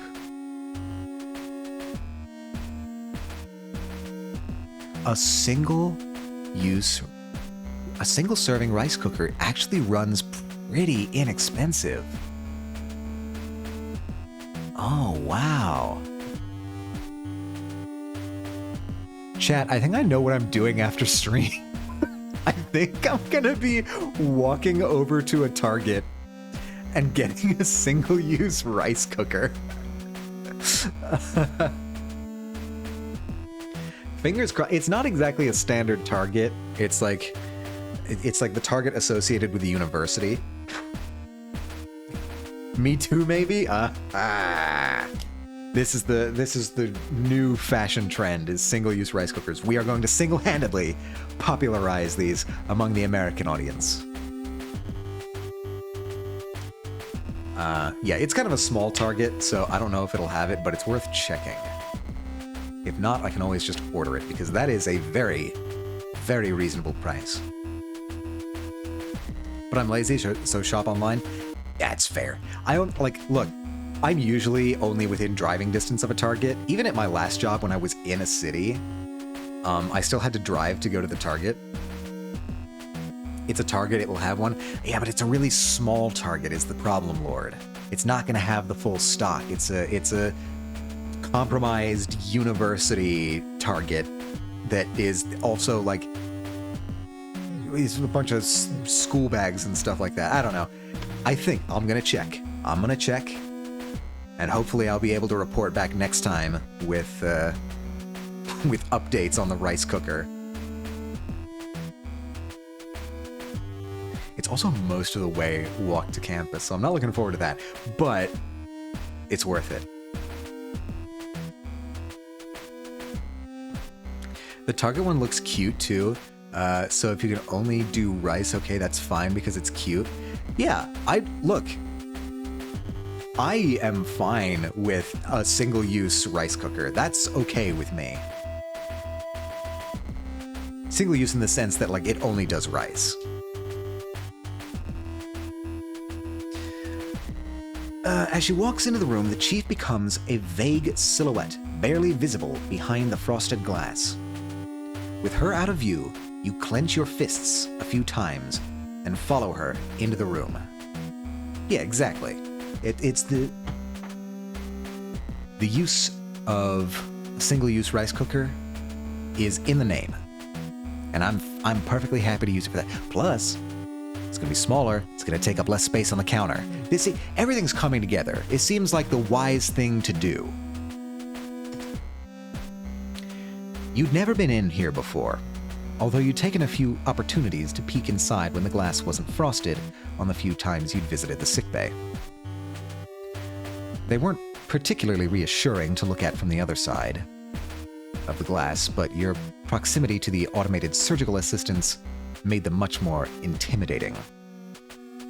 A series of long, thin mechanical appendages were suspended from a collection of disc-like objects, which themselves were attracted to the room's ceiling attached to the room's ceiling by various supports, cables, and tubing. The room's temperature was so low that you could see your own breath, which turned to condensation on certain parts of the machines, glinting with light. Glinting with caught light as you moved around them. Directly underneath all of this was the body of Dr. Sifa Rosarium. I can't.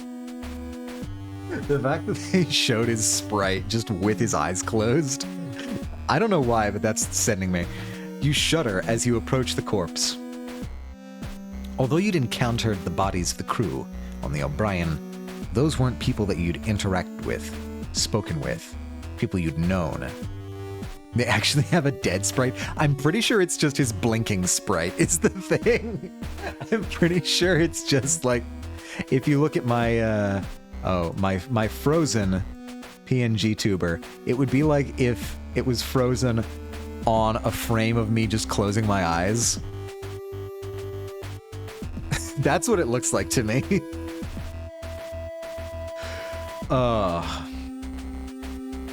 you doing, Rosarium? Laying here on the table, the lack of vital essence in the doctor was tangible. As sedate as he'd been while he was alive, seeing him like this made your stomach turn. Incredible. Incredible. Can't credible it. If the chief was feeling the same way, she wasn't showing it. All right then, Lieutenant, what are you looking for? Well, I guess I should...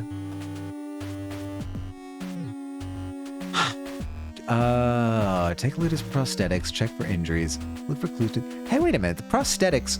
One of his prosthetics is a prosthetic eye. Can that record things?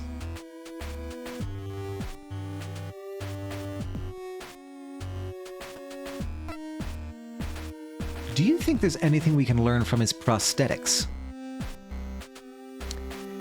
Would they keep any information about his condition or anything like that? That would be so cool. I'm hoping, fingers crossed, the fact that my character's pointing it out probably means it's wrong, because my character's always wrong. Rosarium's augments are pretty old, but... The chief reaches into one of the pockets of her overalls and pulls out a small screwdriver, much smaller than the one Dylan had snuck into your meal. Methodically, she begins to assess the doctor's right arm, following the edges of various panels. Eventually, she raises the arm, which yields easily, finding a series of screws on the underside of his mechanical forearm. Each screw is quickly removed and placed neatly into a nearby surgical basin, followed by a panel that the chief lifts away. Although the chief is simply disassembling a piece of machinery, you can't help but feel a bit queasy as you watch her work, given the situation you're in. With the air of a surgeon about her, she continues to methodically disassemble the interior of the doctor's arm until she places the screwdriver down and pulls out a small circuit board which remains connected by a series of wires. This... I feel a bit bad removing his arm now. I mean, perhaps a bit rude, but, the situation is rather dire. I have to imagine the doctor would be okay with it if we were trying to solve his murder.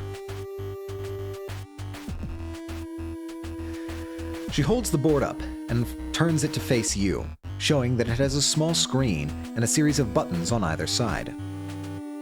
Should give us a log of the doctor's vitals, but looks like the whole unit's been deactivated. Hold it for a second.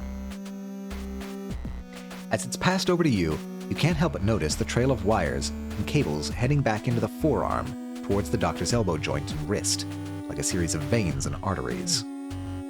You swallow nervously, looking away as the chief continues to dissect the interior of the mechanical arm. Unnerved by the procedure being carried out next to you, but still having to hold onto this component, you close your eyes and steady your breathing. There. There's a click as she lays a burned-out battery in the surgical basin, and you see that a series of wires coming from the doctor's arm are now connected to a fresh-looking battery that sits just to his side. So, Lieutenant, what does it say? You look at the screen on the device. All you see are 4 flashing numbers separated by a colon. 21:29. What is it, a diagnostic code? Ha! No, it's the time. But it's not. You go to look at your wristwatch. The time the power on his prosthetic failed, Lieutenant. Ah, right, okay. 21:29. If that's when the power on his prosthetics failed, do you think that's when he died? Yeah, probably. These things run on power cells, but it looks like whatever got him took them out too. I came to visit Commander Quinn just after 21:30, so whoever killed the doctor must have got him just before I arrived. Ooh, it's all coming together. Classic stopped clock evidence. This is turning into an actual serious whodunit. It's very charming. Now we know when he died. Now we know when he died. Maybe we can cross-reference it against the ship's logs. See who was where and when, something like that. Oops. Not a bad idea, Lieutenant. Thanks, Chief. I was worried this was a pointless endeavor, but thankfully not. No, it was actually the only option that was left to us. We had kind of inspected everything else. This is going to be useful, though. We have information. Now, what we should do now is pull the power again so that we have this evidence to present to the rest of the crew, so that they're not just taking our word for it.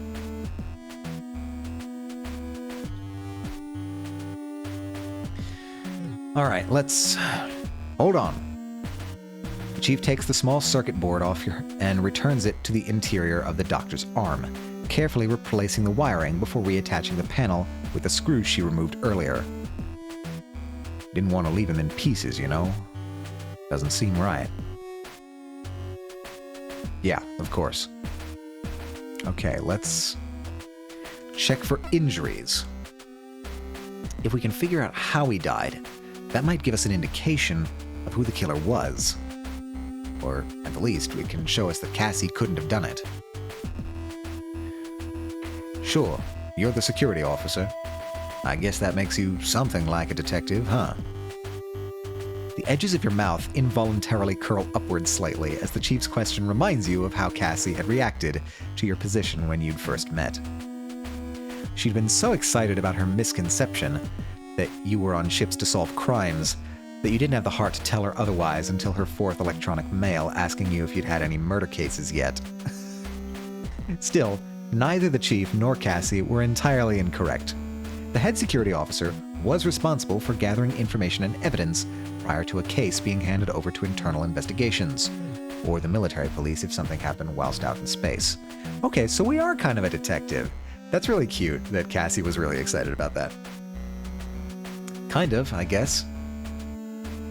You'd been given training in assessing a body, but only for particularly surface-level things. Hopefully, that'd be enough. Okay, let's see.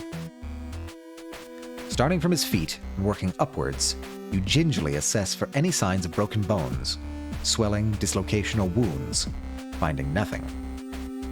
As you move up his body, you still don't find anything except that his cybernetics extend further than you were aware of, with a good portion of his left leg and chest proving to be mechanical.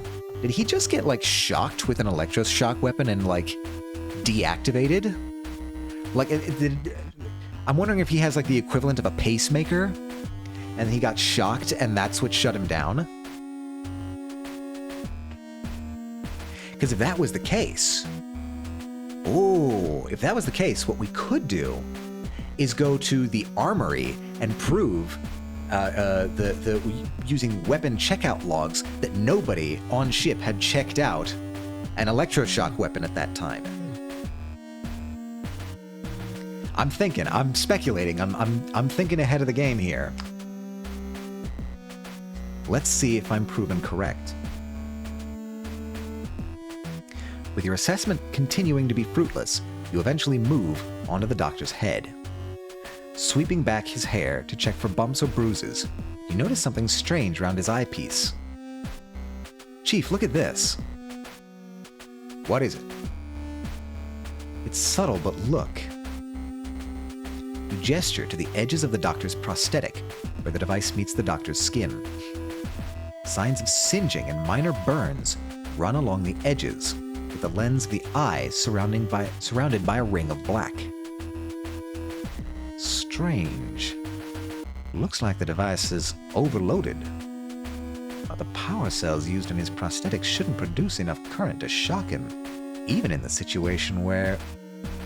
So you think the doctor may have been shocked then? Huh? It looks that way, but it shouldn't be possible. An electric shock. You briefly dwell on the possibilities. What do you think could have caused this? Nothing in the other room. There's no obvious damage to anything that would expose any electronics with the power to do this. Can't see anything in here that would have delivered this level of shock. Defab paddles are still on their mounts, no damage to the automated assistants. Had to have been something someone brought in. Like an electroshock weapon. Called it. I'm pumping my fists right now. I'm following what the game is putting down. Whoa, Chief. You don't think I did this, do you? I don't know, Lieutenant. Did you? No, I came in, found the doctor dead, and got attacked just before I could check on Cassie. Why would I kill the doctor? The Chief's hard glare drops the temperature of the room by a few more degrees as she watches you from the other side of the operating table that the doctor had been laid down on. You'd have to be pretty stupid to murder someone, then break out and drag another member of the crew to show them evidence which showed you did it, huh? You breathe a sigh of relief, which turns to a small cloud of vapor in front of you. Yeah, you would. I guess we have our answer there, even if it raises more questions. Now that we've figured this out, look for clues to his killer's identity. There's nothing useful out in the main sickbay. I couldn't find any trace of anyone else being here but Commander Quinn. If we're lucky, there might be some evidence on the doctor that we can use. Although your training in handling what could be considered a crime scene or evidence was brief, you hoped that the small amount you've been taught might come in useful. You don't notice any obvious signs of bruising on the doctor to indicate that he'd been grabbed. There's no signs of any use of a weapon either. After looking at the fingernails on his left arm and not seeing any signs of skin or blood, you're about to give up when you check his mechanical hand. Chief, look at this. What is it? You raise the doctor's mechanical arm, twisting it slightly so that she can see the back of his hand. As soon as she notices what you're pointing out, she takes the arm off you. Knuckle joints and tops of fingers both crumpled. Augment's military grade. You must have hit something hard for this to happen. Huh? What have you found, Chief? Take a look. Gently, the Chief extracts something from the joint between the index finger and the knuckle, then passes it to you. You carefully take the small fragment off her and hold it between your thumb and forefinger, bringing it up to your eye.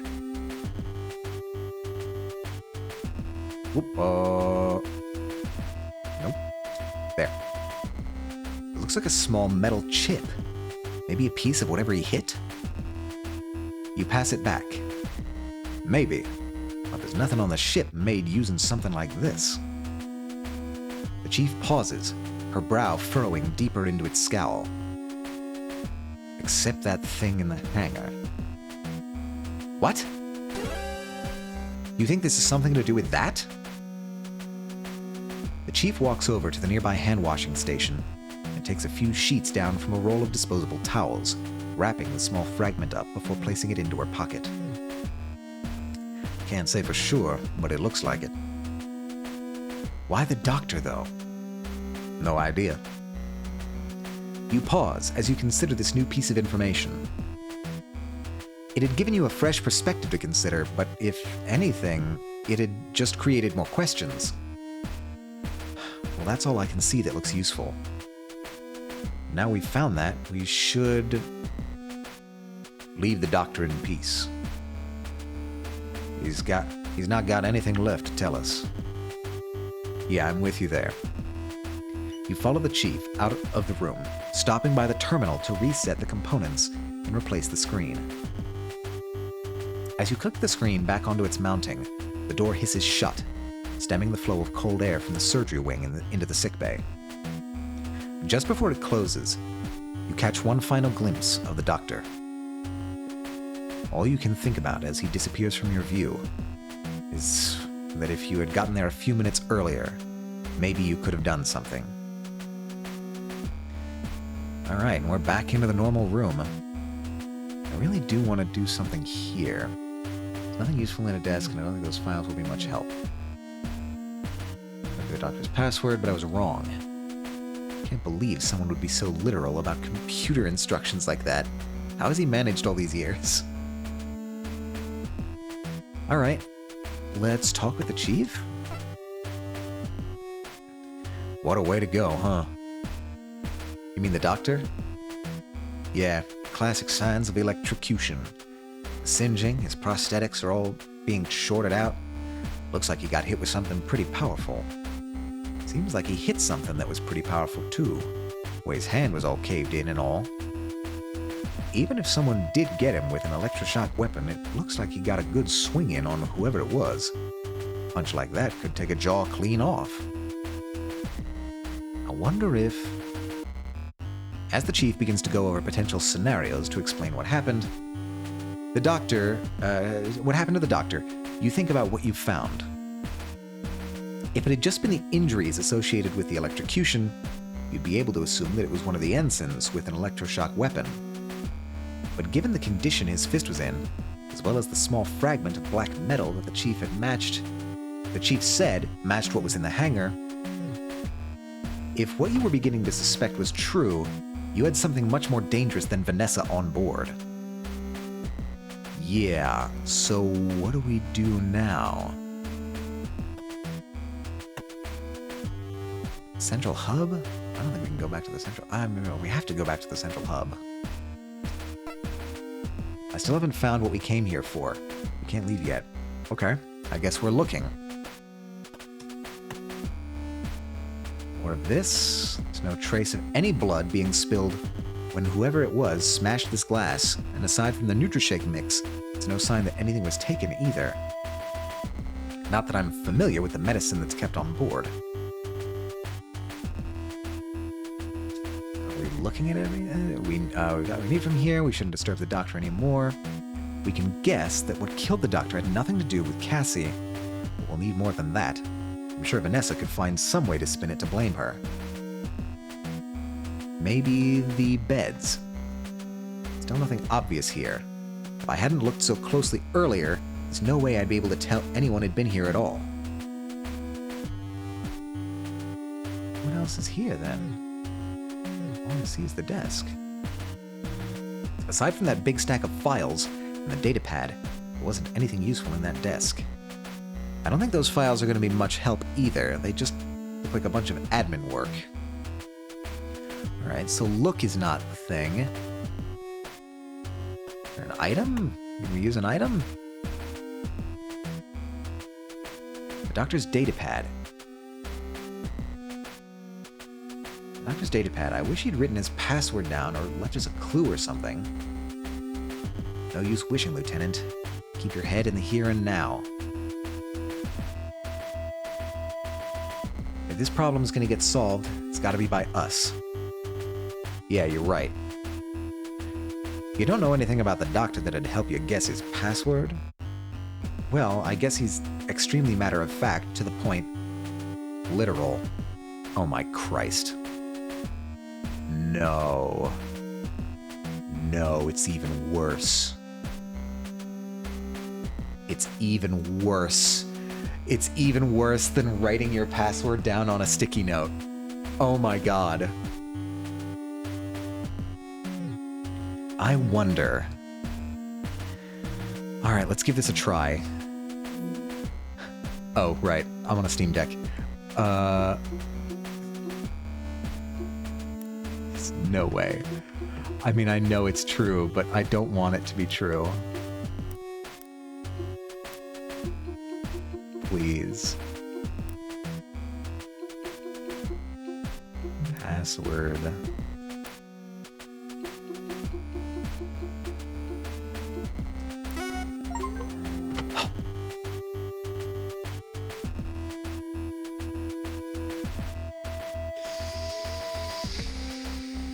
No.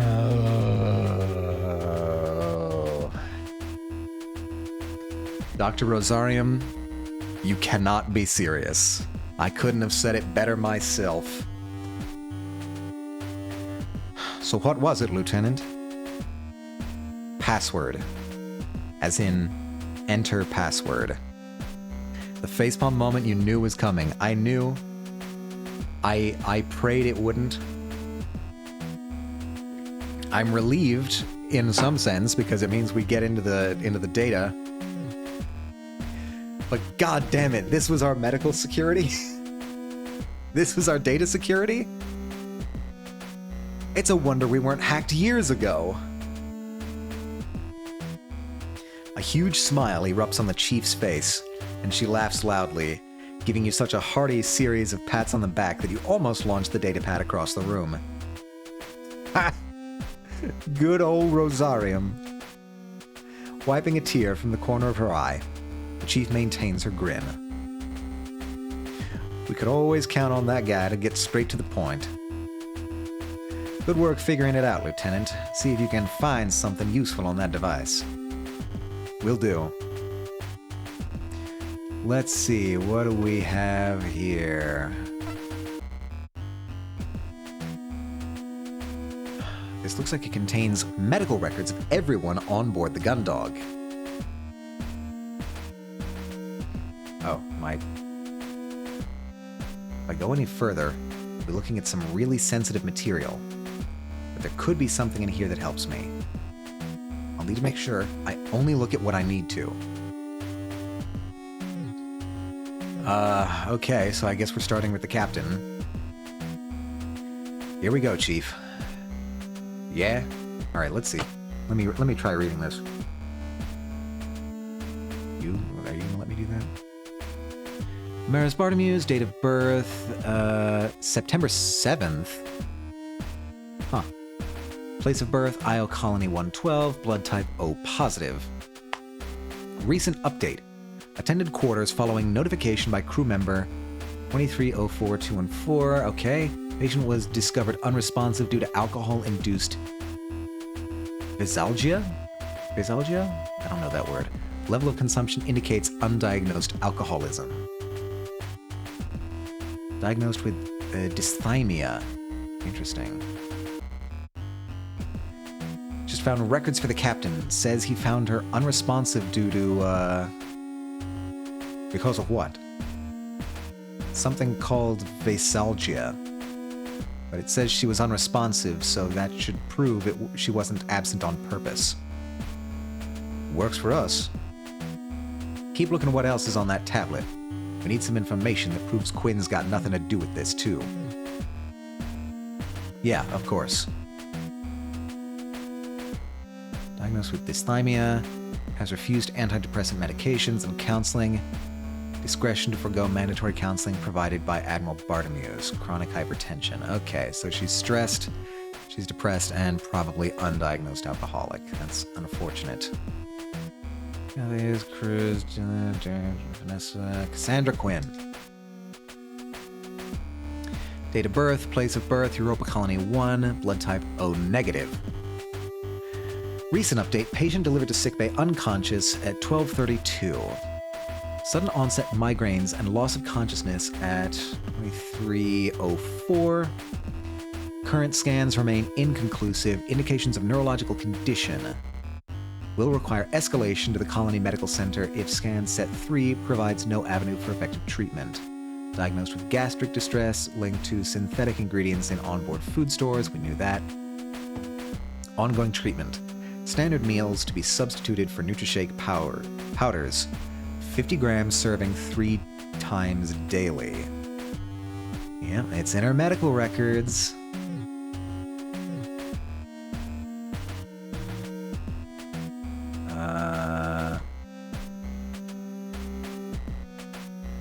Yeah, what else do you want me to do?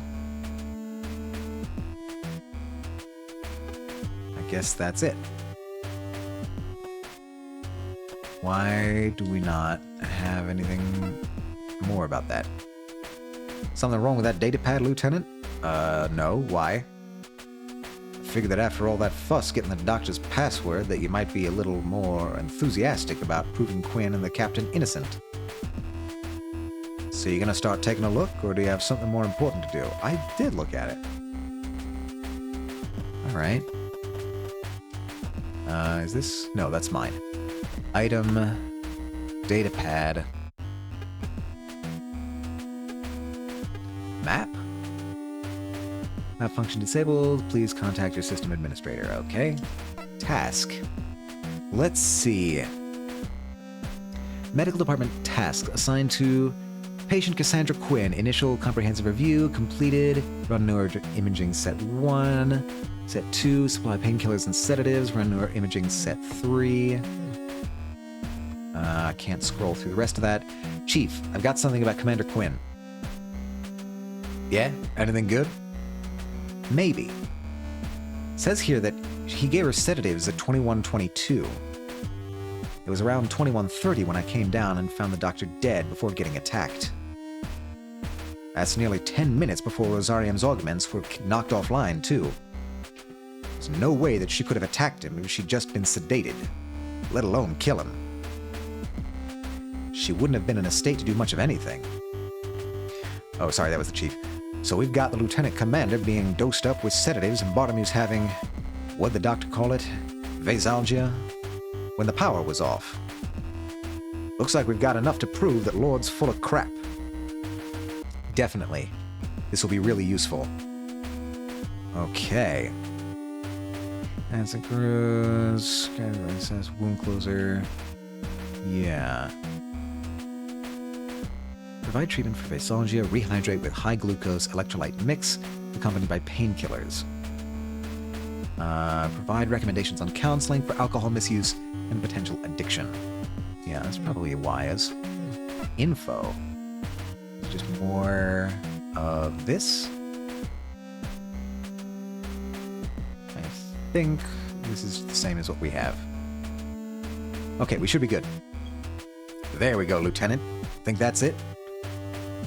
Datapad shows that Quinn and Bartomew's were both out of action when the blackout happened.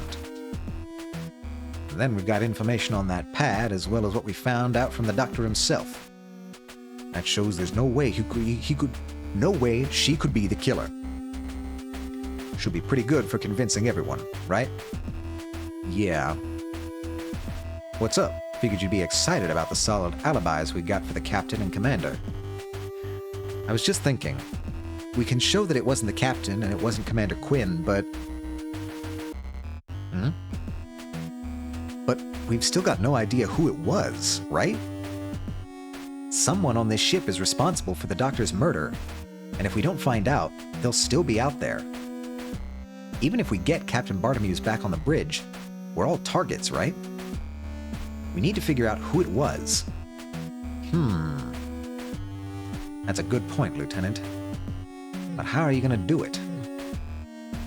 Well, the datapad got me thinking. The doctor had his logs, right? Not that different from the whole ship. Almost everything is logged. So if we look at the records, we should be able to figure out who it was just by tracking the crew's movements. But with Lord on the bridge, she'd have the ensigns on us before we got anywhere near the reports. Wouldn't surprise me if she's got a panic button all set up or something. Hey, no problem there. Huh? We don't need to go through the bridge. Everything on this ship goes through the central computer. We can get over to the engineering and take a look at the records there. Easy. Won't the ensigns notice? Don't worry about it. I got them kept busy on one of the engine rooms. I'll take a look to make sure the coast's clear, too. Thanks, Chief. Easy peasy. No, see, what I'm worried about is that, like, we don't have clearance to get into the central computer. Only Cassie had clearance for that, and her clearances have been revoked. So, I don't know how we're going to get in that, but otherwise, easy peasy, sure. Absolutely. Let's get moving. Following the chief's lead, you enter the elevator, and the doors close behind you as soon as you enter. After a short journey in the silence, they slide open again, revealing the central hub. I have to say, I think that's one of my favorite emotes of yours, Jazz, is the thumbs up, because it can be used for different purposes. Like, it's clearly like a thumbs up with sparkles, but if you look at it the right way, in like super small in chat, it can also look like the cat is giving a thumbs up while sweating profusely, which is a much funnier use case for my purposes. I use this thing all the time when I want to indicate very unconfident thumbs up. And then of course you've got the gun emote as well. Actually, bring that with us. We might need the gun. You never know who we might encounter on the way over.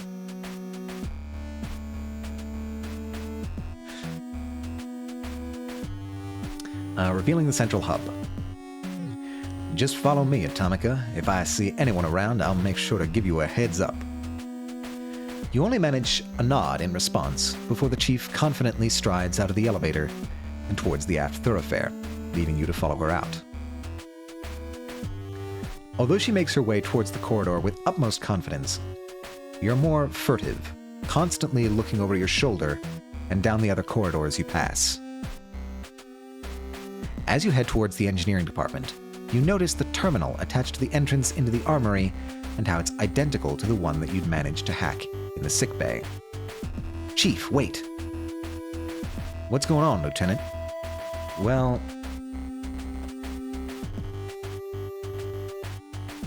I don't think we need weapons. I think we need to check the weapon logs.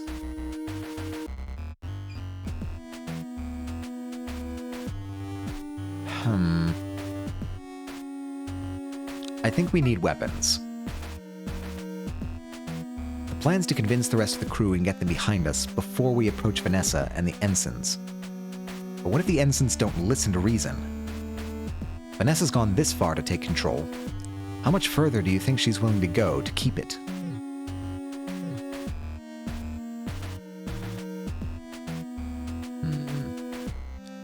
Trust me, I don't want it to come to this, but if it does... I get you, Lieutenant. It makes sense. The ensign should still be in the engine room if they've got any sense, and if anyone else comes along, I can deal with them. You know what to do. Get going. Thanks, Chief.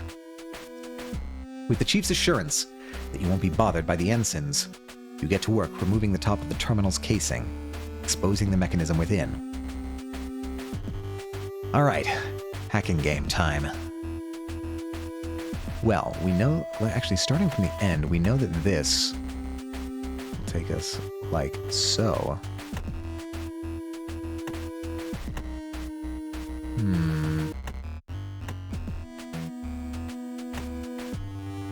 This goes around like this, down. We do like these crossover ones. Boy, we're going all over the place. I'm hoping, praying that my instincts are correct on this. No, not quite. Oh, it's actually simpler. I was making it more complicated than it needed to be. As you rotate the final node, the electricity is redirected and the door slides open. Yes, I was overcomplicating the puzzle. Leave it to me. You quickly slip inside the room, followed by the chief. It's a mini defeat when it was one button away. I sometimes want it to be harder. Oh my god, it happened. My PNG tuber finally froze on my death animation. I knew it. I knew it would happen eventually. So there we go. This is how little behind the scenes magic for the production. This, I think, is what they used for the Doctor's death sprite. Fortunately for all of us, I am not actually dead. I'm still here. What was dead was the connection that OBS was using because of some weird glitch. I don't know. He died? No, he only appeared to die. Reports of my death have been greatly exaggerated by OBS. Alright, let's look around. Even though they're a bit sturdier than your average suit, they don't really offer any tactical advantage, especially not in a firefight. What about here? The locker is just electroshock weapons. I wouldn't stand a chance going up against Hansen or Haru with one of these. I'd like to keep things non-lethal, but I don't really have that luxury. They wouldn't be intimidated by this at all, not with what they're armed with. Small arms and light weapons. Vanessa must have given the ensigns access to this locker some point after we got back from the O'Brien. I wish I'd noticed. Yeah, okay, so let's use Can I use the non-lethal? These won't do me any good if I get into an actual firefight. Okay, so they are saying if you're taking a weapon, you're taking a lethal weapon. As you review the weapons inside the locker, you decide on a submachine gun, like the one that's currently in Hansen's possession. It wasn't much, but it was the most powerful weapon in the armory, and it would put you on a level playing field at the very least. You go to open the locker, but quickly stop. Something wrong, Lieutenant? These lockers are set up to alert the bridge whenever they're opened. If I were to just take a weapon, Vanessa would be onto us for sure. There's no way for me to get it out without giving us away. Makes sense. Can't mess around with the components on these systems either. They're much newer than what's in the terminals. Hang on, Atomica. You watch as the chief steps back, looking towards the top of the lockers. Pacing from one end of the room to the other, she stops occasionally to look at a conduit or a bundle of cables. Eventually, she heads to the left side of the series of lockers and places her hands on the top, effortlessly heaving herself up in one motion. Get ready to grab what you need and then shut the door again, understood? You place your hand on the locker's handle, waiting for the chief to take action. Understood. With a sharp tug, the chief pulls 3 large cables out of the wall. Now, Lieutenant. You pull open the door and fumble in the darkness, eventually grabbing one of the guns and a few magazines. You place them down beside you and then slam the door shut. It's closed, Chief. Gotcha. With a huff, the chief drops back down to the floor. It's actually amazing how you're getting away with so much without notice. This is the danger of having a well-informed engineer on your side. The chief knows every subsystem of this ship. She is... I can't even imagine how you would be doing all this stuff with Dalton. No offense to Dalton, but like... Would he also have just been doing all the maintenance stuff? I mean, it could have been. I don't know. Regardless, the chief has been great. With a huff, the chief drops back down to the floor. You look up and past her and see that the cables have been inserted back into the wall. Just had to disrupt the circuit the room's on. Might show as a blip up on the bridge, so let's go before anyone comes to investigate. Thanks, Chief. Gather up your weapon and ammunition and leave the room. You got a submachine gun. Holy moly. Now outside, you take a few seconds to reset the components and replace the casing on the terminal, causing the door to slide shut. You follow the chief down the remainder of the thoroughfare and arrive in the engineering department. She pauses for a moment, looks around, and then, with the same self-assuredness, continues her way toward the central computer. Yeah, how are we gonna get in here? Dids, thank you for the tier 1 sub. 11 months. Wow, you should blow up the ship? I think you might be working for the enemy, because that's exactly what the enemy tried to do. Dids, are you an alien? You have to tell us if you're an alien, it's the law.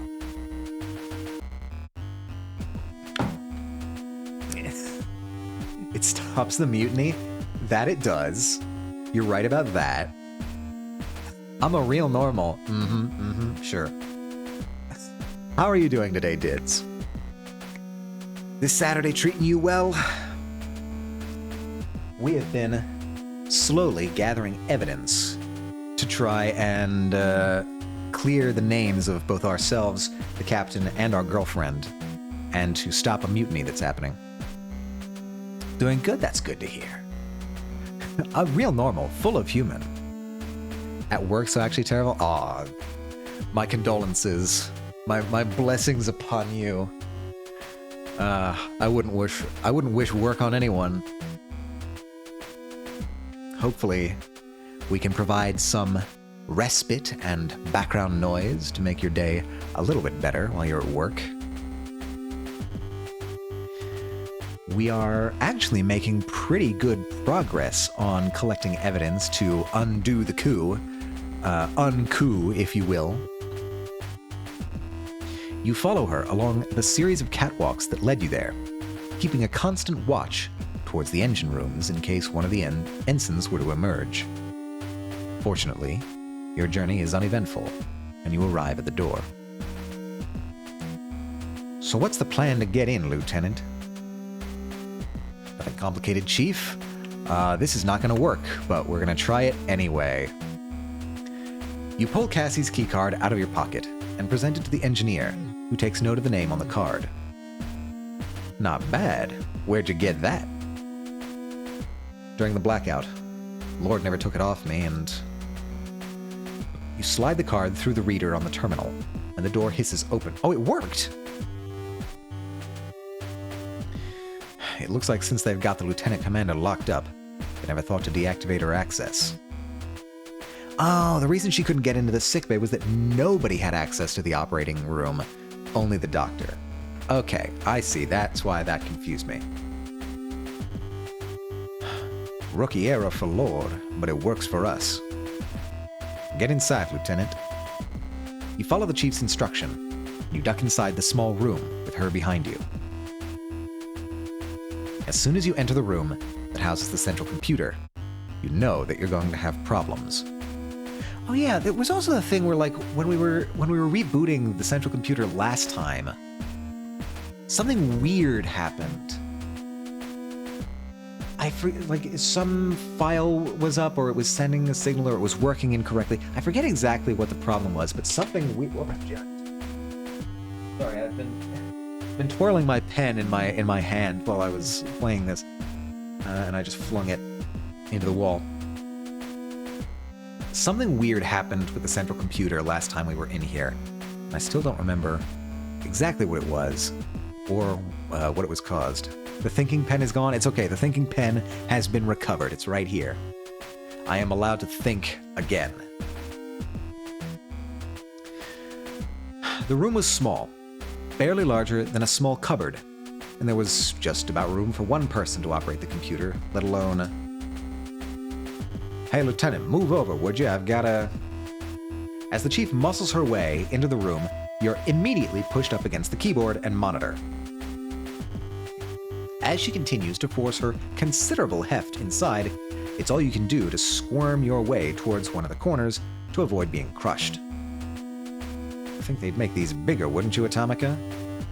A small is about all you can manage as you continue to adjust yourself to try to find a position that you can actually breathe in. Right, so how do you figure we're gonna find out who got to the doctor, Lieutenant? Well, You take a breath as the Chief shifts around.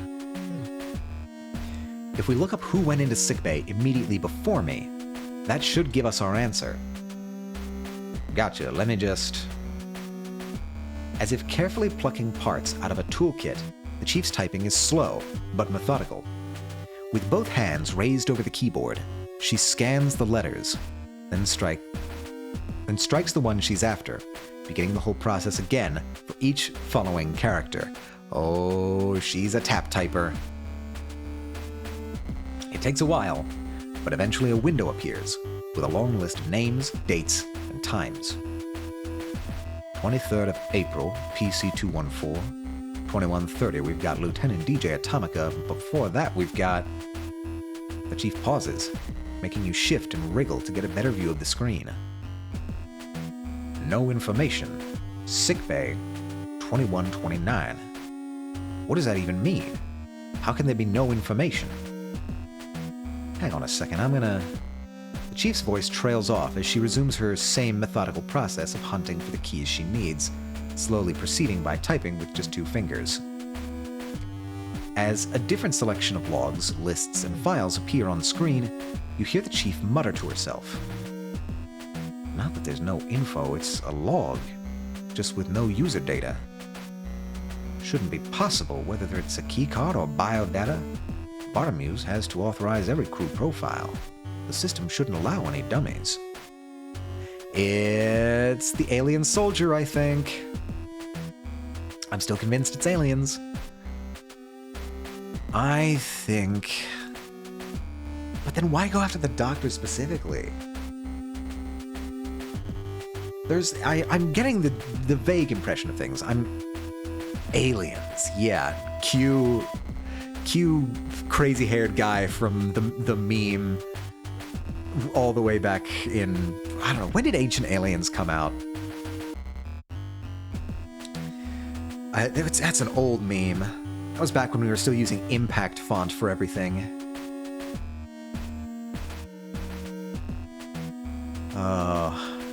Like early 2000s? Yeah, somewhere around there. Whatever. Eric Von Däniken has a lot to answer for. I think it's still on air. Are you kidding me? No, bullshit. I'm looking that up. You cannot convince me. Ancient Aliens. There's no way there's enough material. Okay, first sentence on Wikipedia. Ancient Aliens is an American television series produced by Prometheus Entertainment. Oh my god. It's still going. Its first episode was in March 2009, and it's still going.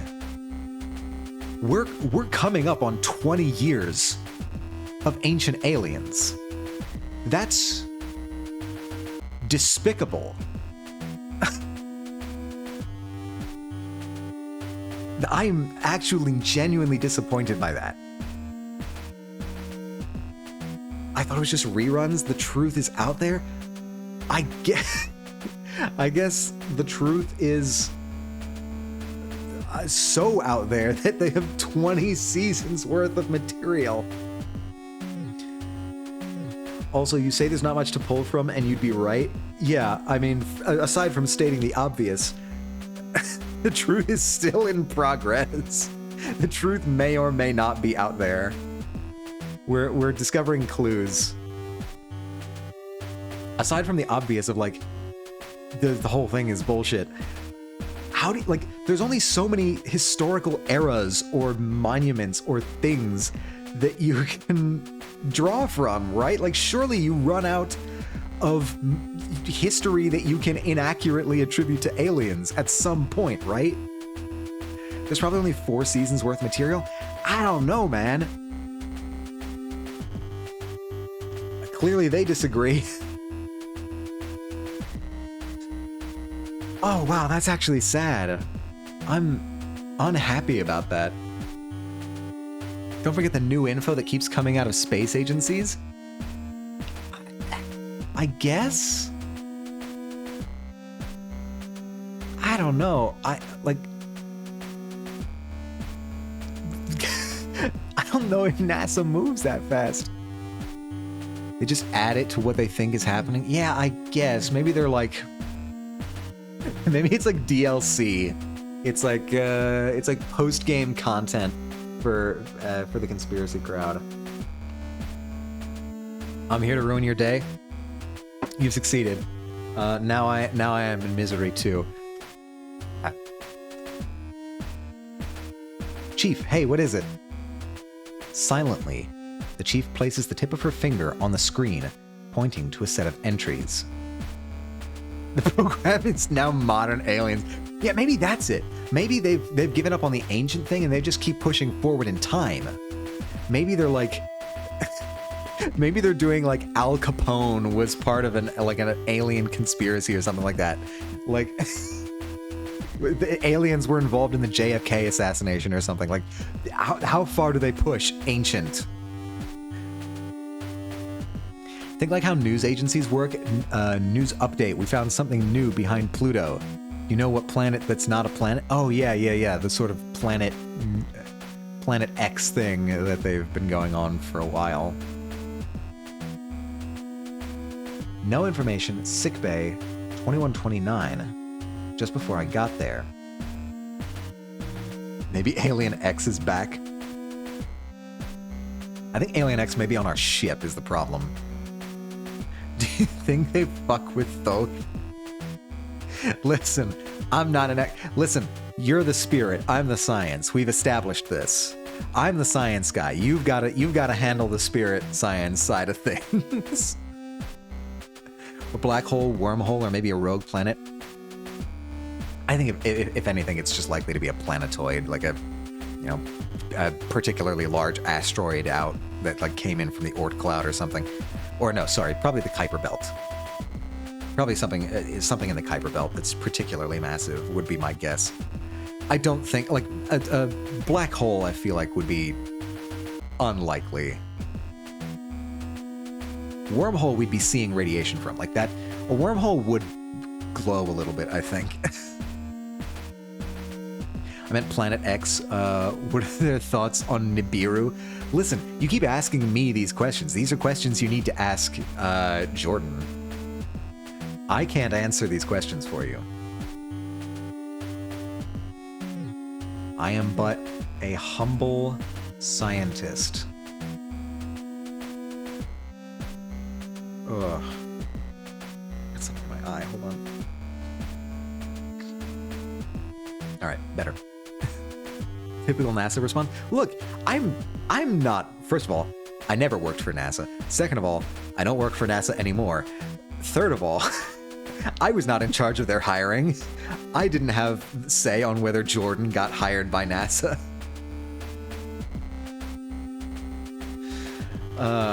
You carry on working your way down the list. No information. Crew quarters. Crew quarters 5, 2102. That's Cassie's cabin. No information. Central computer 2121. No information. Engine room 1933. No information. Mess hall 1910. No information. Hangar 1850. That was just after you and Hansen crashed that. Oh, sorry, wrong character. That was just after you and Hansen crashed that Juno right into the hangar, bringing that machine with you. You both stand in silence as the information remains on the screen, flickering ever so slightly as its brilliant green stands out on the dark black of the screen. Come on, Lieutenant, let's get going. It sounded like a government response. I never worked for the government. The contractor that I worked for was very specific in saying, you do not work for the government. Do not tell people you work for the government. Come on, Lieutenant. Let's get going. Without warning, the chief steps back and out of the room, grabbing you by the arm and dragging you with her. Chief, hang on. You struggle against the chief's iron grip as she pulls you out of the small room and along the catwalk, which leads back towards the engineering department's exit. You worked with the government? In a way, yes. Typical government response. All right, I can see I'm not convincing you. Everything's contractors these days, anyway. Chief, wait, we can't just...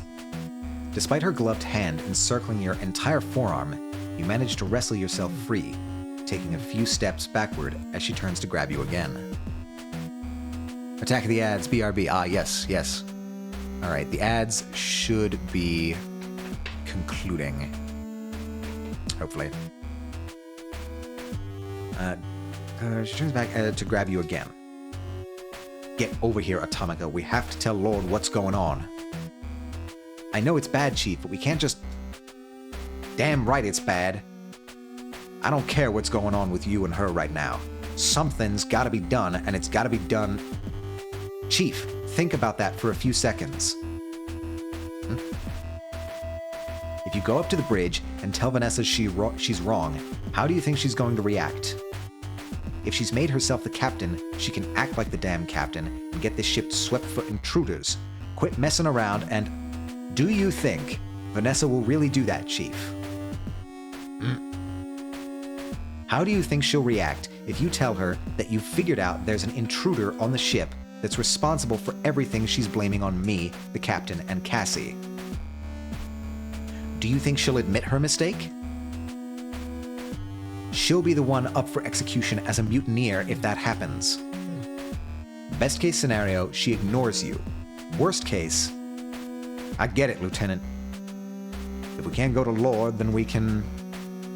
The Chief pauses, and you see the frustration continue to burn in her eyes until, after a moment, she drops her shoulders and exhales, releasing her pent-up tension. We wouldn't be able to take direct action, but then we could set up an alert if the dummy ID is detected. Risk is that we need to stay by the terminal feeding back the report, so if... Unless... Chief, hey. The plan's not changed, Chief. We can't go to Vanessa, but if we go to the rest of the crew, we can convince them of what's really happened. Once we've done that, we can get her out of the way, get the captain back in command, and then deal with whatever's actually happening on this ship properly.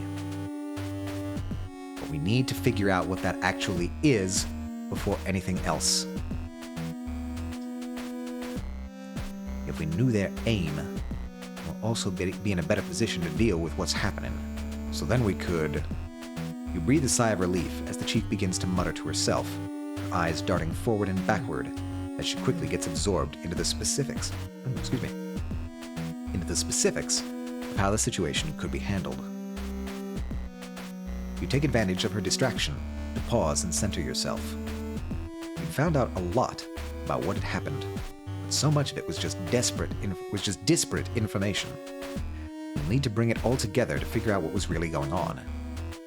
You could tell by the intense look of focus on her face that the Chief was already focused on planning how to handle the intruder once you've got the crew on your side. Her instinct for problem solving would be crucial in getting to the bottom of this whole thing. Chief! Huh, Lieutenant? We can start on a plan to deal with whoever's responsible once we've figured out who that is and what they're doing. But where do we start with that? How do we get this all figured out? Lord's first big claim was that Quinn killed Rosarium. Although I don't know why he'd be a target, it's not like he... What about that being her first big claim, Chief? Right. We need to convince everyone that Quinn didn't kill the doctor. That's what's got everyone spooked. Definitely makes you and her look like the bad guys. If we prove she didn't do it. Right. So, what do we know that proves Cassie didn't do it? Because of the condition she was in. Okay, this is where we're setting up the Ace Attorney case here. We even kind of got Ace Attorney music going on here.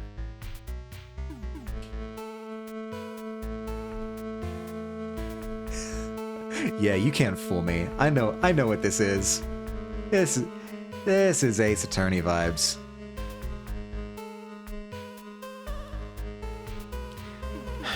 She'd have been completely knocked out when the murder happened. I arrived minutes after when his tablet shows she was sedated. The dosage, the timing, it's all there. She couldn't possibly have killed him. She was unconscious at the time it happened. That'd make sense. The sedatives they use for onboard care are pretty fast-acting. If Rosarium gave them to Quinn, she'd be out like a light. We've got his logs, a timestamp too. Hell, Rumney and I had to carry her to her quarters. Girl was dead to the world. Not bad, Lieutenant. I think you're onto something. Thanks, Chief. Makes sense to me. If Quinn's knocked out, there's no way she can kill anyone. Exactly. Now that we've got that figured out, we can... But... Your stomach drops. You'd thought for a moment that you dealt with Vanessa's accusations towards Cassie, but the hesitant look on the Chief's face said otherwise. What is it, Chief? Lord's not gonna let it be that easy. Quinn was sedated, sure, but those meds take a few minutes to be effective. What are you saying, Chief? We're gonna need to stay a few steps ahead of Lord, Lieutenant. Get in her head, think how she'll argue back, then deal with that. If you tell her Quinn was sedated when Rosarium died, she'll just come straight back with something like, "How do you know she didn't kill him before the sedatives took effect?" Ugh, you're right, she would. Those drugs act quickly, though. Cassie couldn't have been awake for long. Does it matter? If Lord sees an opening, she'll go for it. So we need to prove she didn't kill him before she fell unconscious, right? Well, she couldn't have because...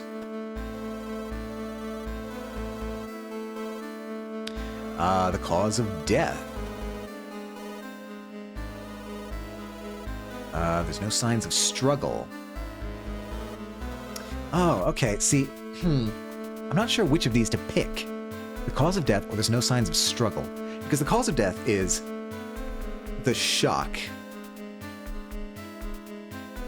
But I'm not sure which of these they want us to go with. I almost feel like no signs of struggle because that, like... that feels like the most direct of the ones. If Cassie had fought with the doctor, there'd be signs of it, right? Bruises on either one of them, clothing out of place, broken skin, wounds, something like that. Do you really think that after being sedated, Cassie could effortlessly take out the doctor, head over to her bed, and lie on it, ready to fall asleep? The only sign of a fight we saw was the doctor's hand being damaged, but Cassie couldn't have done it. There was nothing in the room that looked like it had been hit. The doctor must have landed a blow on whatever was attacking him, but we know that couldn't have been Cassie. She'd have been seriously hurt. You'd have seen those injuries when you took her to the quarters. That's gotta be pretty conclusive, right? I guess there's that. When I carried Quinn, she seemed alright, aside from being unconscious and all. Still, though, the cabinets and cupboards were all busted up. Quinn may not look like she was in a fight, but it definitely looks like there was one. That couldn't have been Cassie. Oh, sorry, that couldn't have been Cassie. That much broken glass? She'd have cut herself, but I couldn't find blood anywhere. Besides, how could all of that happen before the sedatives kicked in? You got me there, Lieutenant. But that doesn't really matter if we can't prove it wasn't Quinn. That's why we're here. If we want to prove it wasn't Quinn, there's got to be someone else. So how can we prove she didn't kill him just before she was knocked out? Yeah, okay, so that was wrong. Let's go with the cause of death. There's no way she could have killed him. You're gonna need more than that, Atomica. The cause of death. Think about it. Whatever killed him also deactivated his prosthetics, left signs of singeing along where his body met the metal. That could only have been done by a source of high-power electricity, something like an electroshock weapon. I didn't find one in there. No one mentioned finding one either. So unless she got sedated, drew a previously hidden electroshock weapon, then managed to hide it again, it's a ridiculous scenario. Yeah, that's right. I don't remember seeing one when I arrived. You didn't find one. But what if Lord does her own investigation? Finds an electroshock weapon in there? She wouldn't. I searched that room from top to bottom. Yeah, but what if she did? Might not have even been there when you looked, but she could still find one. That's ridiculous. She'd be planting evidence. You think that rat wouldn't? Lord's not playing fair, Lieutenant. Lord's not playing fair, Lieutenant, so we need this bolted down. How do we know Quinn didn't hide an electroshock weapon? The doctor would have seen it first, the captain would have known. She can't access the armory. Can she not access the armory? That's simple. She couldn't have accessed an electroshock weapon in the first place. You sound pretty confident there, Atomica. You sure?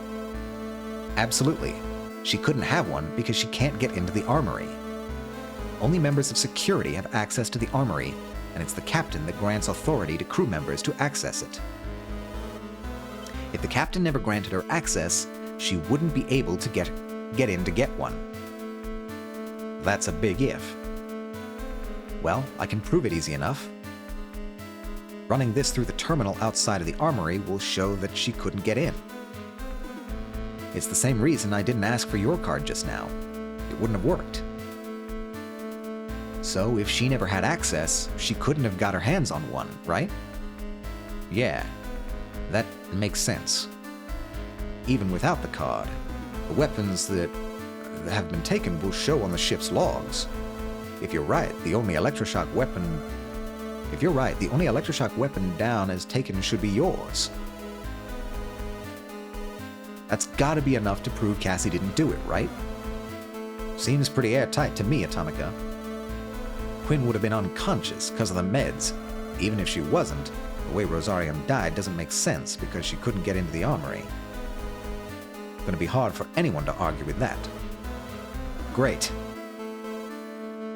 So that's Quinn. What about Bartolomew's, though? The captain?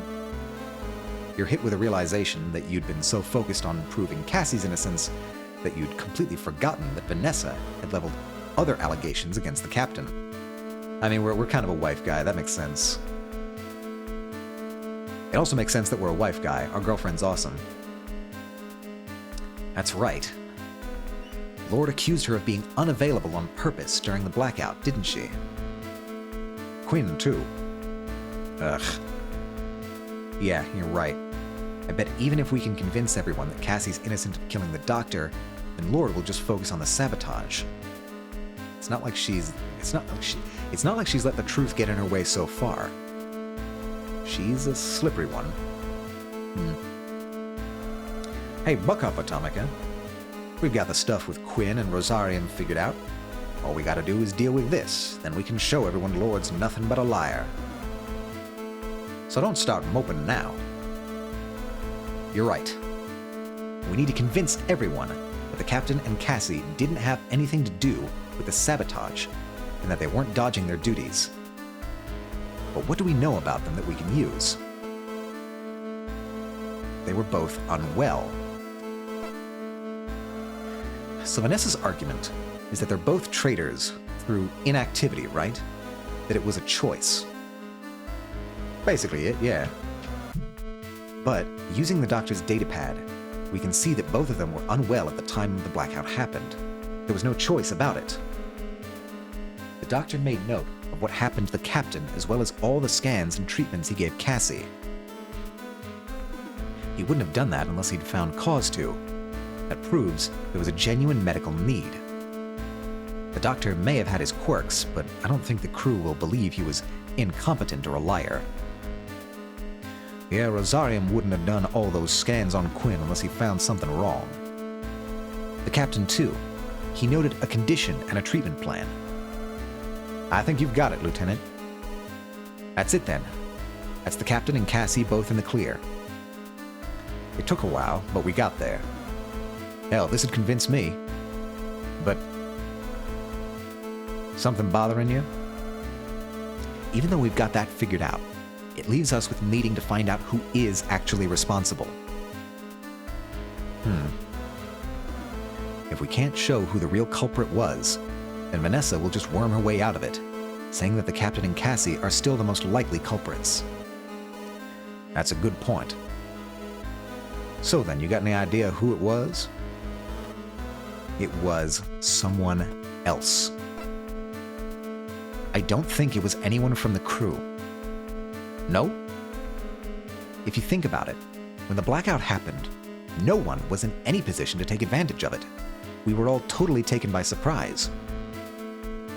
It didn't seem like something that happened from within the ship either. You'd have figured out what caused it otherwise. Yeah, I reviewed the diagnostics, and although there were some fluctuations in the main grid, that was... Plus, the same thing happened to the O'Brien. It wasn't just the power grid going off that affected the O'Brien either. Their doctor was also killed. What? Yeah, the doctor on board the O'Brien. I found her dead. Not like how Dr. Rosarium died, it looked more like she was killed with physical force. But the sickbay was all smashed up. That was the same.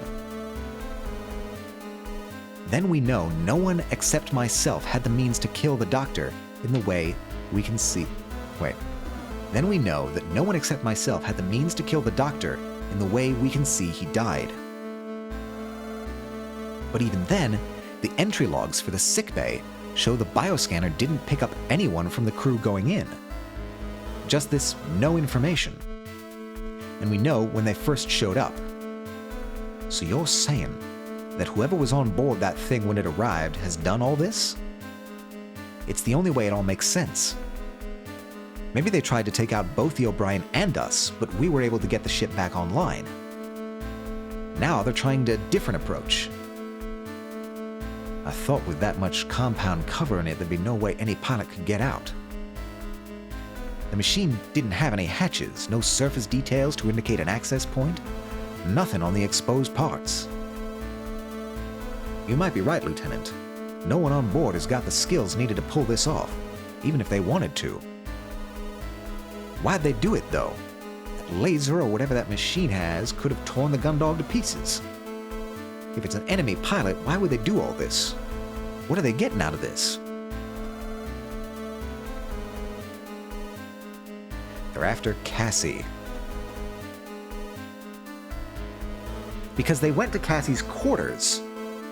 Specifically. I don't know why. Right, this may sound crazy, Chief, but hear me out. Whoever this is, I think they're after Cassie. After Quinn, huh? I'm gonna need some explanation on that one. Well, there's a couple of things. I might be wrong, but I think it's because she has a connection to them. You take a deep breath in. You still weren't totally sure, but with everything you'd noticed, all the odd happenings that you'd picked up on, it felt like the only explanation. You still couldn't quite form a full picture of what was going on in your head, but you knew you were close to figuring it out. You knew that what you'd seen was important. There have been things happening that haven't made sense. On their own, they didn't seem like anything to worry about, but now that we're here, they do. When I reactivated the Gundog's computer, I could hear the same signal that came over the bridge comms just before the whole ship went down, and Cassie collapsed. The whole thing went haywire. Everyone's crew reports were flashing up on screen, but the only one that stayed was hers. Then the whole thing shut down. At the time, I thought the computer had been damaged by the sudden loss of power, but now I have to wonder, what if the signal was coming from that machine when it was on the O'Brien? Why would it focus on Cassie's file? She blacked out when she heard that signal, too. She was the only crew member who seemed to be affected by it. It's her. Things keep happening to her. After Quinn, huh? I can't explain what you've seen, Lieutenant. The central computer shouldn't display any files on a fresh boot.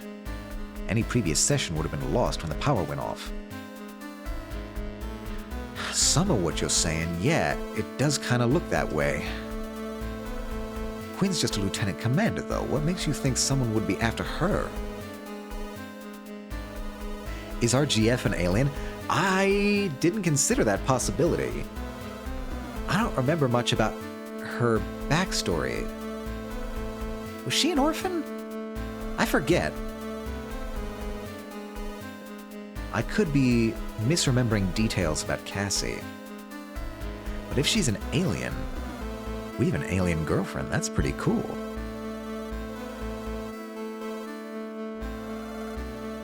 Terrible for our current situation, but overall, pretty cool. Well, she's important to them. She was left alive. Just something special about her. I think she's got to be important to them somehow. That's, well, you grapple with what you're trying to say as your understanding develops moment by moment. Thoughts and ideas slotting into place, opening up new avenues for consideration, as well as more questions. She's important to them. It's gotta be her they're doing this for, because, despite the outrageousness of the point you just tried to make, the Chief remains silent. You can only assume that the fact she hasn't immediately called you out for making such a bizarre statement is that so far, you've managed to work your way through this mystery, and she assumes there must be meaning in your madness. It's that, or she's so utterly baffled by how presumptuous and stupid your statement comes across that she's at a loss for words. Maybe both. Could be both at the same time. I feel like I'm having to update this feed more frequently as stream goes on. No, right, I know how that sounds.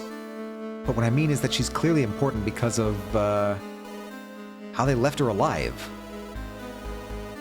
How they left her alive? That's right. In the sickbay, they didn't harm her. When I got there, the doctor was already dead.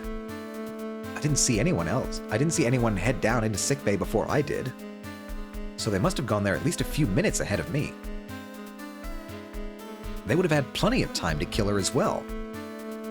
But they didn't. They left her alive.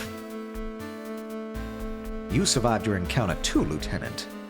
Don't you think that maybe killing the doctor was an accident? But that's only because Hansen raised the alarm after he noticed them attack me. I was lucky that blow didn't kill me. It easily could have, and if Hansen hadn't pulled the alarm, they'd have been able to finish me off, just like the doctor. So they kill the doctor, they attack me. Why was Cassie left unharmed? They wouldn't have left her alone unless they wanted her for something, right? The chief goes quiet as a pensive look crosses her face. Her eyes look downward before they start darting back and forth, a telltale sign that she's deep in thought. This time, though, there's none of her usual mumbling. Instead, she's completely silent, although you notice her lip twitch ever so slightly. You trusted the chief.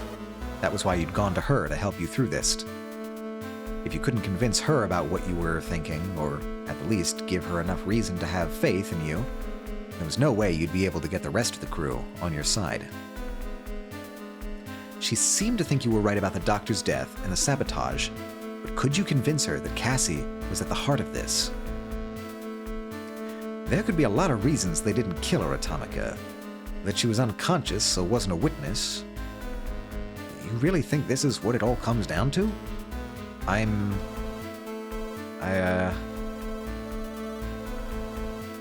Yes, I am.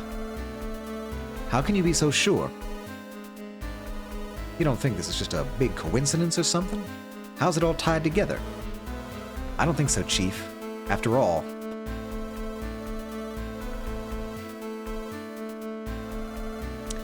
they could have destroyed the gun dog.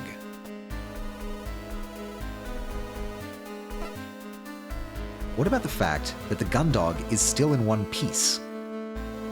Huh? That craft, whatever it is, ripped through the O'Brien like it was nothing, and then made it all the way to the gun dog. Why didn't it just destroy the ship then and there? Hansen and I saw how powerful its beam weapon is. It sliced through the O'Brien's armor with ease. If we'd been caught by the beam in our Juno, then we'd have been vaporized in a second. Why didn't it destroy the ship when it had every chance to? Why did it go dead at the exact moment it did? When we'd fly it right into our hangar? Why is the ship still online when that thing could knock it offline with a single signal?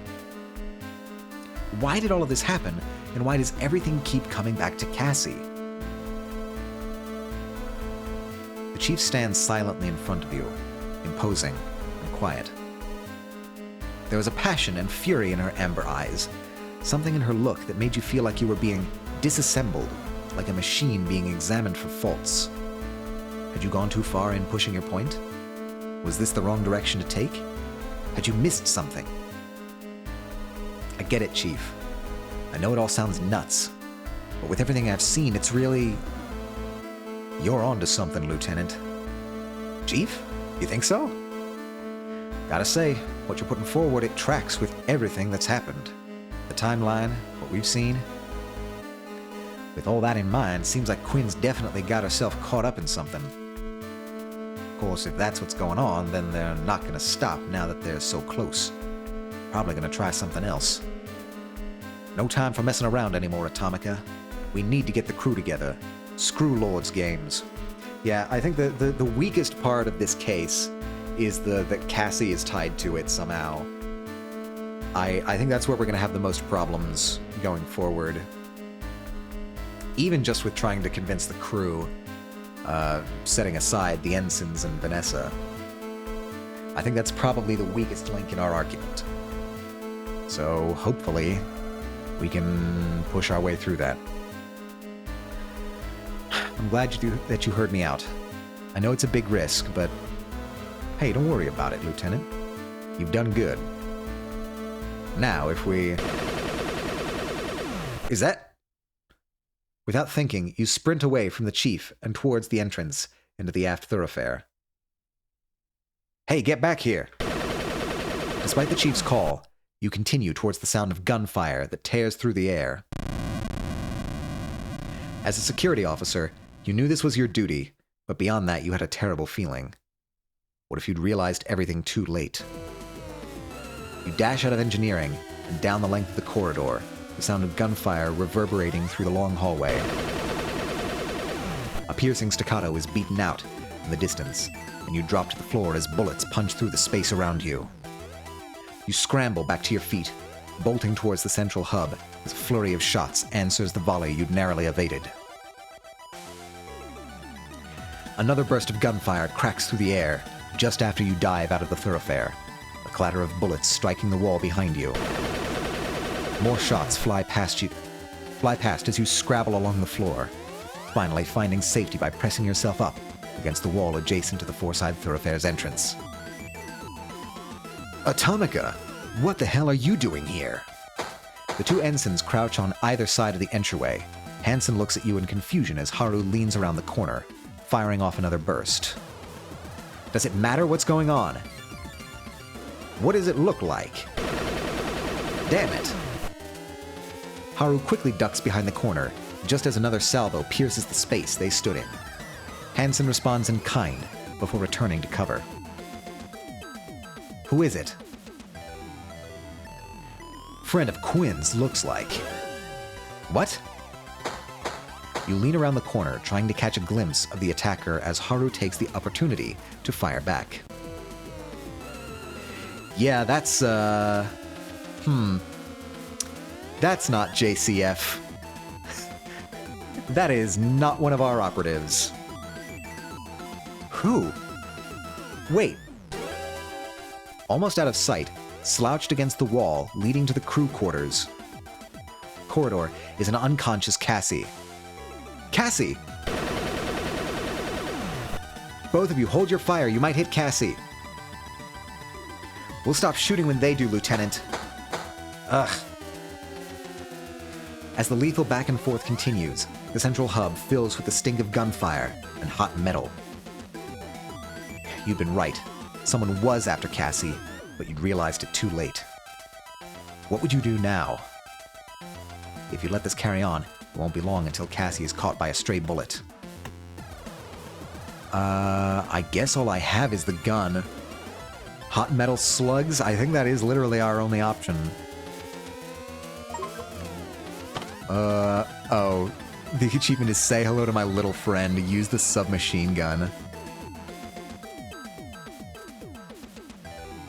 Cute. You draw the gun that you'd stuffed inside your jacket and flick the safety off.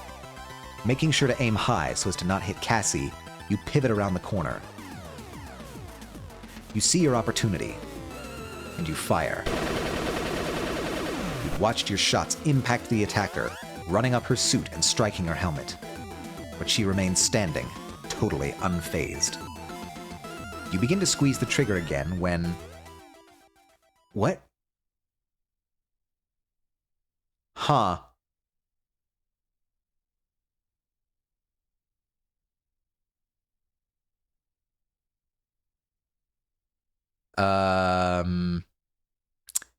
Parsing this. So not only is our girlfriend the alien is our girlfriend. This is not what I was expecting, I'll be perfectly frank. Okay. I need to keep moving. What? That's my question. Cassie? But how? Oh. You pivot back around the corner, just in time to avoid a slew of shots. Okay, so either our girlfriend is a clone, has a future self, a twin, or an alien. It's just every sci-fi possibility all at once. It's gotta be something. Okay. This is getting out of hand. Now there are two of them.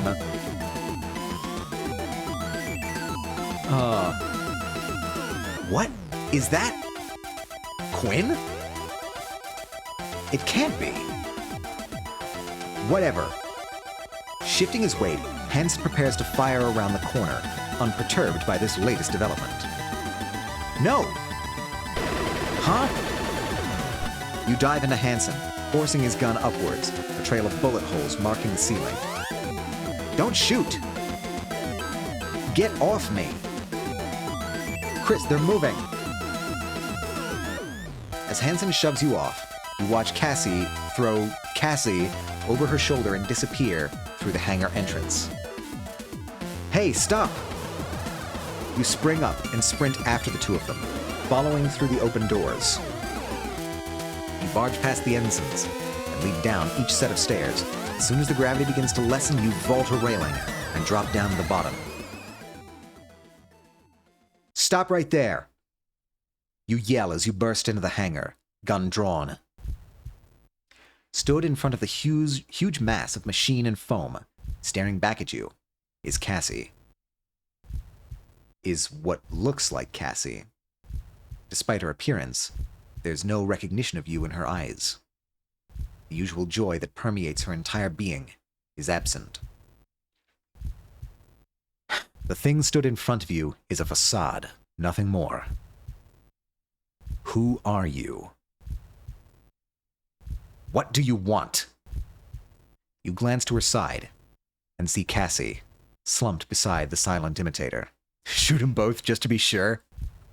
Give me a sign. Give me a sign that one of you is the real Cassie. I think she has a scar on her face, so that might be something we could use. Cassie! You raise your gun and level it at the duplicate, but your hands are shaking. Too much as you stare down the sights at the face of your beloved. Just give her back, and I won't shoot. A slight movement catches your eye, and you look past your target at the entombed craft behind her. Okay, yeah, they could have escaped at any time they wanted. Fragments of foam cut through the air around you as the machine's prison is vaporized in an instant. You're thrown back by the impact of its leg on the catwalk, only saving yourself from slamming into the hangar's rear wall by grabbing onto another nearby railing. Wait! Before you can recover, they grab Cassie, slip a mask over her face, and throw her over their shoulder before retreating up the machine's leg. Within seconds, the pair disappears inside a hatch atop the craft that closes as soon as they're through. You spring forward, kicking off the wall behind you when you feel a sudden rush all around you, drawing you forward. You grab onto the catwalk's railing just in time. The hangar door is opening. You brace yourself against the air whipping past you, doing your best not to get dragged along with it into space. Oh, hey, it's me. I don't see myself very often. It's always a little bit jarring. This is rough. Yeah, absolutely. We do look pretty cool. We have a face. Yeah, this is us. Is it any wonder that Cassie fell for us? Look at this face. I mean, that's a handsome fella right there, if I do say so myself. Atomica, what the hell's going on? You hear Hansen yell over the rush of oxygen and glance back to see him and Haru hanging onto the hangar's entryway. Get back here! The whole place is depressurizing. They've taken Cassie. We've got to get her out of there. You shout back, the torrent of air continuing to rush out of the hangar, snatching the words from your mouth as soon as you say them. What are you talking about? Get over here!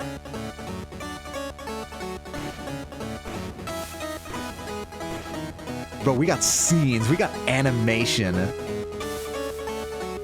They always pull it out for, like, the actually serious stuff. This is great. You feel the machine's steps reverberate around you as it stomps its way out of the hangar. Another thing we should worry about is that if they get Cassie off of the ship, they have no reason not to destroy this ship anymore. Its engines ignite, and a searing blast of heat hits your back as it soars away from the Gundog. Give it up, Atomica. She's gone.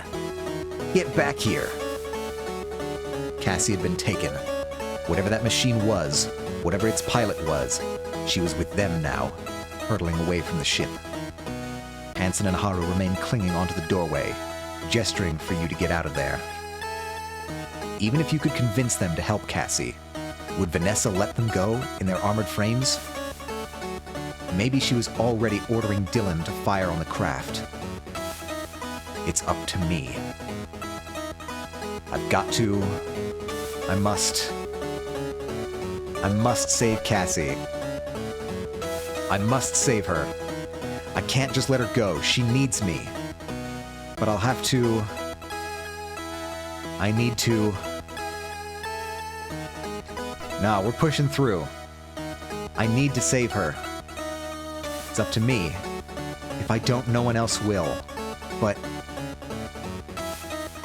to save her, I'd have to... No, we're going. We're going.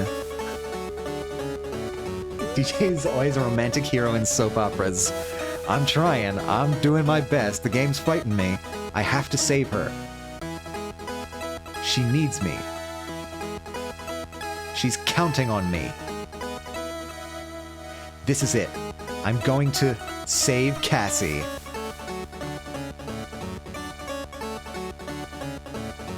The game might be about to kill me, but we'll see. Oh, come on. Reset at a time like this. I'm going to save Cassie. You turn and bring your right leg up over the railing. Atomica, don't! The ensign lunges out to grab you, but he's too late. You throw yourself into the void of the hangar and are snatched away by the vacuum. You just about manage to grab onto the Juno as you fly past it, your arm nearly wrenched from its socket by the force. This is a very hilarious image, us just like flapping in the wind like a plastic bag. Despite the pain, you hang on and pull your way towards the access panel by the cockpit, fighting against the rush of air that continues to buffet against you as you input a series of commands to open the hatch. James Bond, no way, real stunt. I am an action man in this game.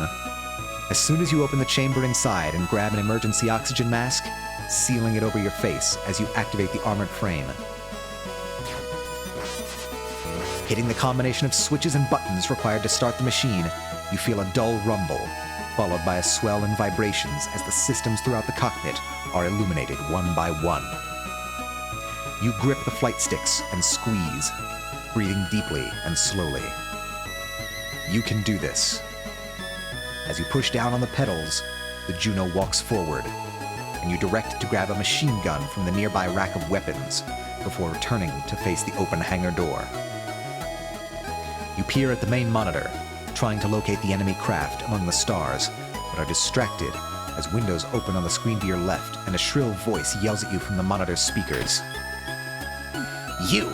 In the Juno, I haven't given anyone permission to launch. What? Lieutenant Atomica, what are you doing in there? You're supposed to be locked in your quarters.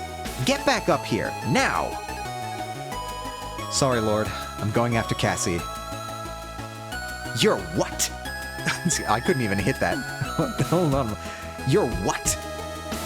Bro, no one cares about you, Vanessa. Honestly. Vanessa, shut up. You're not leaving this ship, you traitor. Get out of there and get to your quarters now. If you don't, I'll...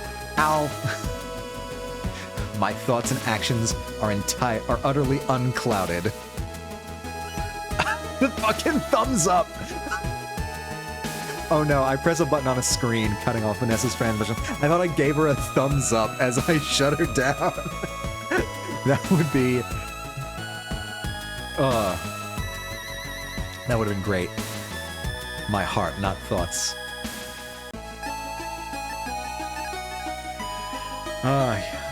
You couldn't care less about what she said, or how she threatened you. You were done worrying.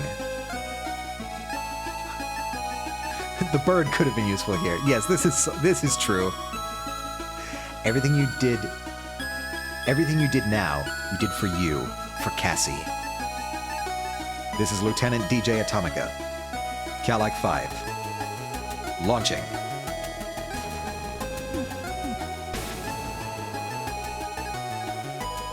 You slam both flight sticks forward, just as you'd watched Hansen do during his duel against the machine, sending the Juno tearing through space towards where you'd last seen the kidnapper's craft heading.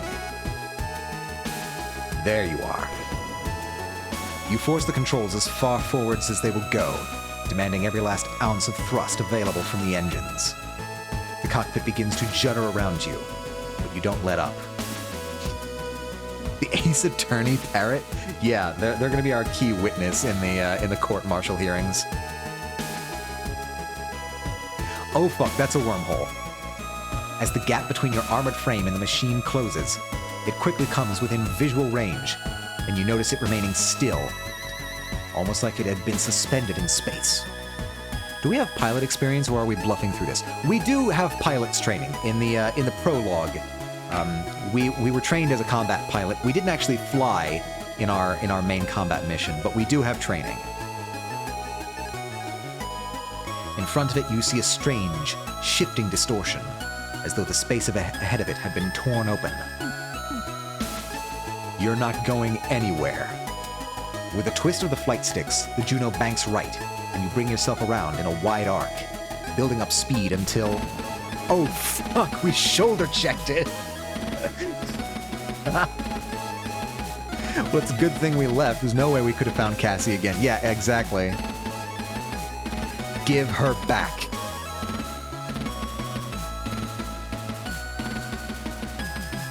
All right, Chief Bestie, tell our story. Yeah, Chief thankfully has all of the arguments, all of the information, I think. So hopefully they can give the arguments on our behalf. But hopefully we'll be alive and able to return and do it ourselves. Out of the way. Your head is still ringing from the impact, and you taste blood in your mouth, but you manage to regain control of your armored frame, raising its machine gun toward the enemy. Now! You're not able to get a shot off before the craft blasts away into space. Gritting your teeth, determined to not let it escape, you thrust the flight sticks forward again, and you're forced back against the seat as the Juno hurtles after its target. You can hear the engines begin to whine, and the main motor is full of warnings. The main monitor is full of warnings and alerts, but you keep the controls where they are, not wanting to give the enemy a moment of reprieve. Slowly, you gain on the strange craft, and as soon as you're within range, you squeeze the trigger on the right stick, holding it down to empty the gun's magazine. Restarting capture. We're back. Each round slams into the enemy, the sustained series of impacts, throwing it into a spin. There's more where that came from. You threaten beginning the process to reload your gun. With a grim grin, you focus on the targeting reticle, lining up your next volley. Wait. In an instant, enemy turns, its snout-like protrusion already glowing brightly with the telltale bolts of energy emanating from the light within its weapon. It's all you can do to draw the controls back and slam your feet down on the pedals, trying to halt the Juno before it's caught in the deadly beam.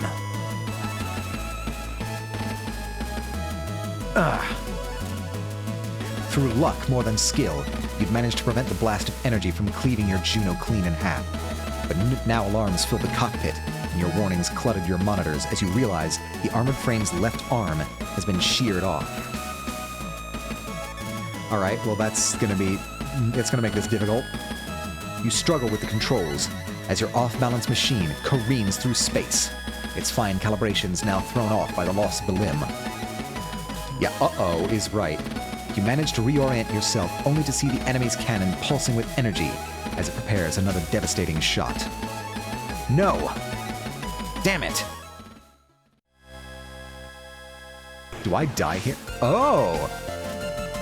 Haha, okay! Surprised you lasted this long, Atomica. Not a bad effort for your first flight. Gonna catch hell from the Chief for losing that arm, though. Hansen, what are you doing out here? Saving your dumbass. What does it look like? He actually came to help us. Okay, props to Hansen. Props to Hansen. We give the critical support. Why the hell did you chase this thing out here? Why the hell did you chase this thing out here? I told you, it's taken Cassie. You're such a sap, Lieutenant. Bro is the Gary of Pokemon, this guy is. Yeah, I think that's kind of the vibes we're getting. But you've got guts.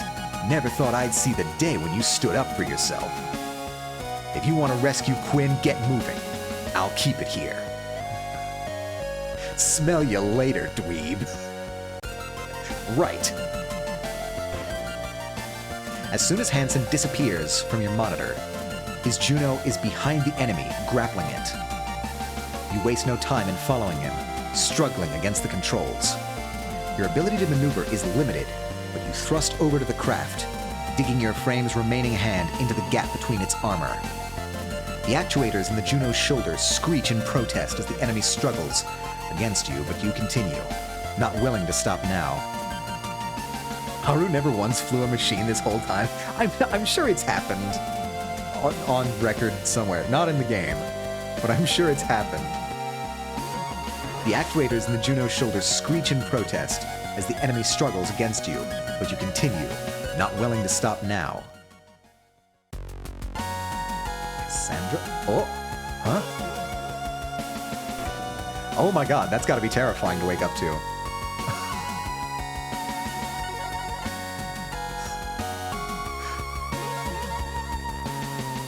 Now tell me this isn't romantic.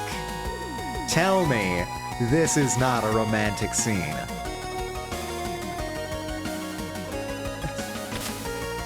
You pull Cassie into the Juno's cockpit, closing the hatch behind her. As you float together in the enclosed space. Bro, she woke up and instantly was like, gotta blast, gotta get out of here. She said, smell you later, duplicate. What about the clone, Cassie? Could be a problem. Do we know that this isn't the clone, Cassie? Would the clone have had the opportunity to change their outfit? As you float together in the enclosed space, arms wrapped around each other, you savor the moment. If it was possible, you'd never let Cassie go again. But with a deep sigh, you release her, taking both her hands in yours. Cassie, are you all right? I think so. You can tell from the look in her eyes that she's still a bit dazed, but otherwise, you don't see anything that worries you. Come on, I'm taking us back to the gun dog. You push off the cockpit ceiling and land in the pilot's seat, bringing her down with you. After the two of you are sat down, you strap yourself back in and take a firm grip of the flight sticks. Hold on tight, we'll be there in no time. You gently push forward on the controls, easing the Juno's engines back into life. Cassie wraps her arms around you, nuzzling as far into your neck as she can, given that you're both still wearing emergency masks. You breathe a sigh of relief. The gun dog grows larger on your screen as you slowly fly towards it. The enemy machine has been taken out. Cassie is back with you. Everything is all right again. There might still be things to deal with when you get back to the ship, but at least Cassie is safe beside you. You let out another deep breath, unsure whether you want to laugh or cry. Instead, you relax, loosening your grip on the twin sticks and gently resting your head on Cassie's, bringing your right hand up to slowly stroke her hair. Your armored frame continues its slow flight towards the ship. The only noise in the cockpit is the dull hum of the engine's vibrations, and both of you breathing softly. DJ. You sit up slightly and look down at Cassie, who's still burying her face in the crook of your neck. Huh? She spoke so softly you weren't even sure if she'd actually said anything until she begins to speak again. Okay, so she does know my name, so maybe that's evidence that she's not the duplicate. What's going on, DJ? I remember getting taken to my quarters, then there was this woman, gunshots. Now I'm here. I think she wanted to take me somewhere I could feel what she wanted. It was going to be somewhere really far away, from you, from everyone. You continue to gently stroke her hair, your fingers working through the strands to run gently down her neck and back. What happened? You're silent for a few moments, but eventually take your free arm and bring it around her shoulders, drawing her in tighter. I don't know. I don't know how to find out either. But whatever happens, I'll be here with you. I won't let anyone take you away again. I promise. You can feel a gentle pull on the fabric of your shirt as Cassie balls her hands into fists, clenching material between her fingers and palms. I love you, DJ. Huh?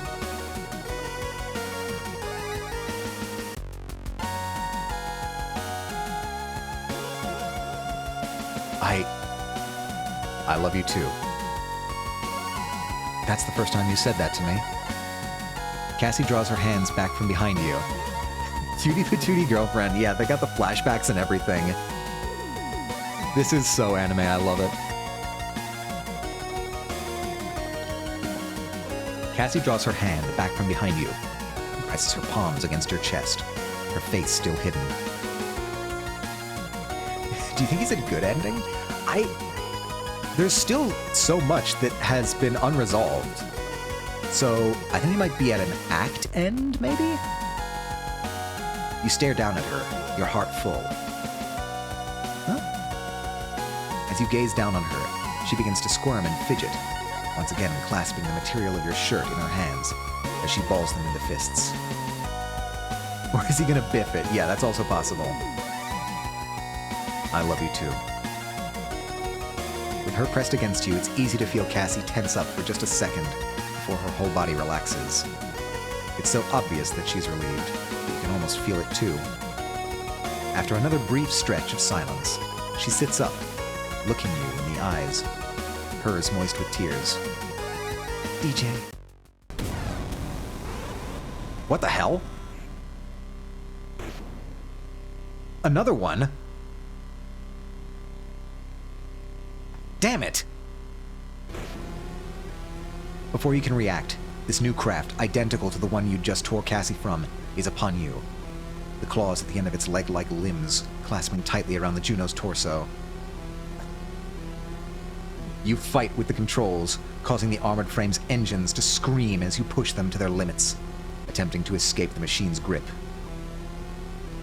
Hanson, Dalton, anyone help! With alarms blaring from the cockpit speakers and warnings filling your screens, it's almost impossible to make out what's happening. You're just about keeping you and Cassie out of the rift in front of you, but even that is straining the Juno's engines to the point where you know they can't take much more. Just go, DJ. What? Cassie, I can't leave you. It's me they want. I can feel it. The tears of joy that had filled the corners of her eyes now run down her cheeks, having turned to sadness. They're not going to stop until they have me.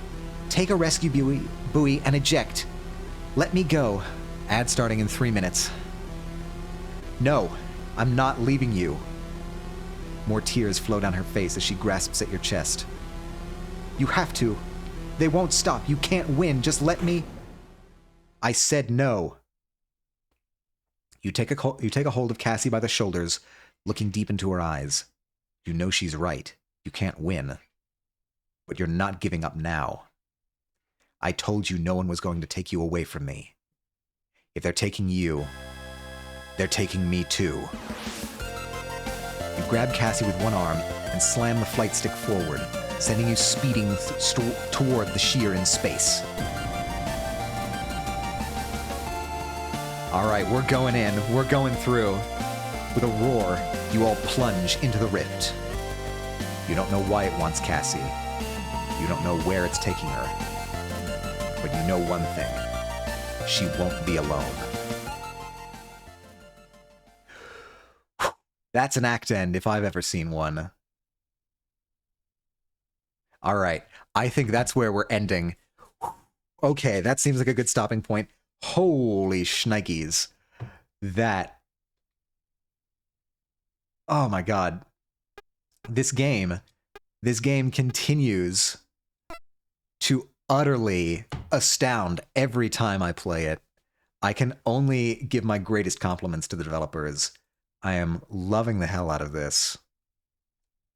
Yeah, unfortunately, that's the cliffhanger we're going to have to leave off on for today's stream. Wow. What an impressive game. The pacing is so good as well. Multiple times I've been like, man, I really hope this game isn't about to end. Because it's like a smaller game, a shorter game, could have ended at various points before. But this is still going. The pacing has just kept up. I'm digging the hell out of this game. Every time I play it, it's great. You should have taken the red Zaku. Unfortunately, I didn't have the foresight to think of it. Wow, okay. So with that, I think we should investigate who is streaming right now so that we can raid. Wow. I think it's been a while. Let's raid into Kixie. Kixie was here in chat earlier. And they are streaming right now. They're doing a just chatting session, investigating the indie games. And what better excuse to raid into an indie game club than having an absolute blast with the indie game we're currently playing. I think this is an indie game, at least. All right. The raid messages are out, if I can spell raid correctly. Pick whatever you want. I'm going to pick this one today. We are going to get the actual raid started. Let me Pixie. I want to make sure that I'm getting the pronunciation. It's not pronunciation, the capitalization correct. Call me Kixie. Yep. All right. There we go. The raid has begun. Wow. Thank you all so much for joining me for another truly phenomenal section of Stories from Seoul, the Gun Dog. I adore this game. We're going to be picking this up again next week, same time, same place, 1 p.m. EST on Saturdays, right here on the DJ Atomica channel. I hope to see you all again then. If not, I hope you all have a wonderful rest of your week, wonderful rest of your day, and as always, stay true to yourselves, everyone.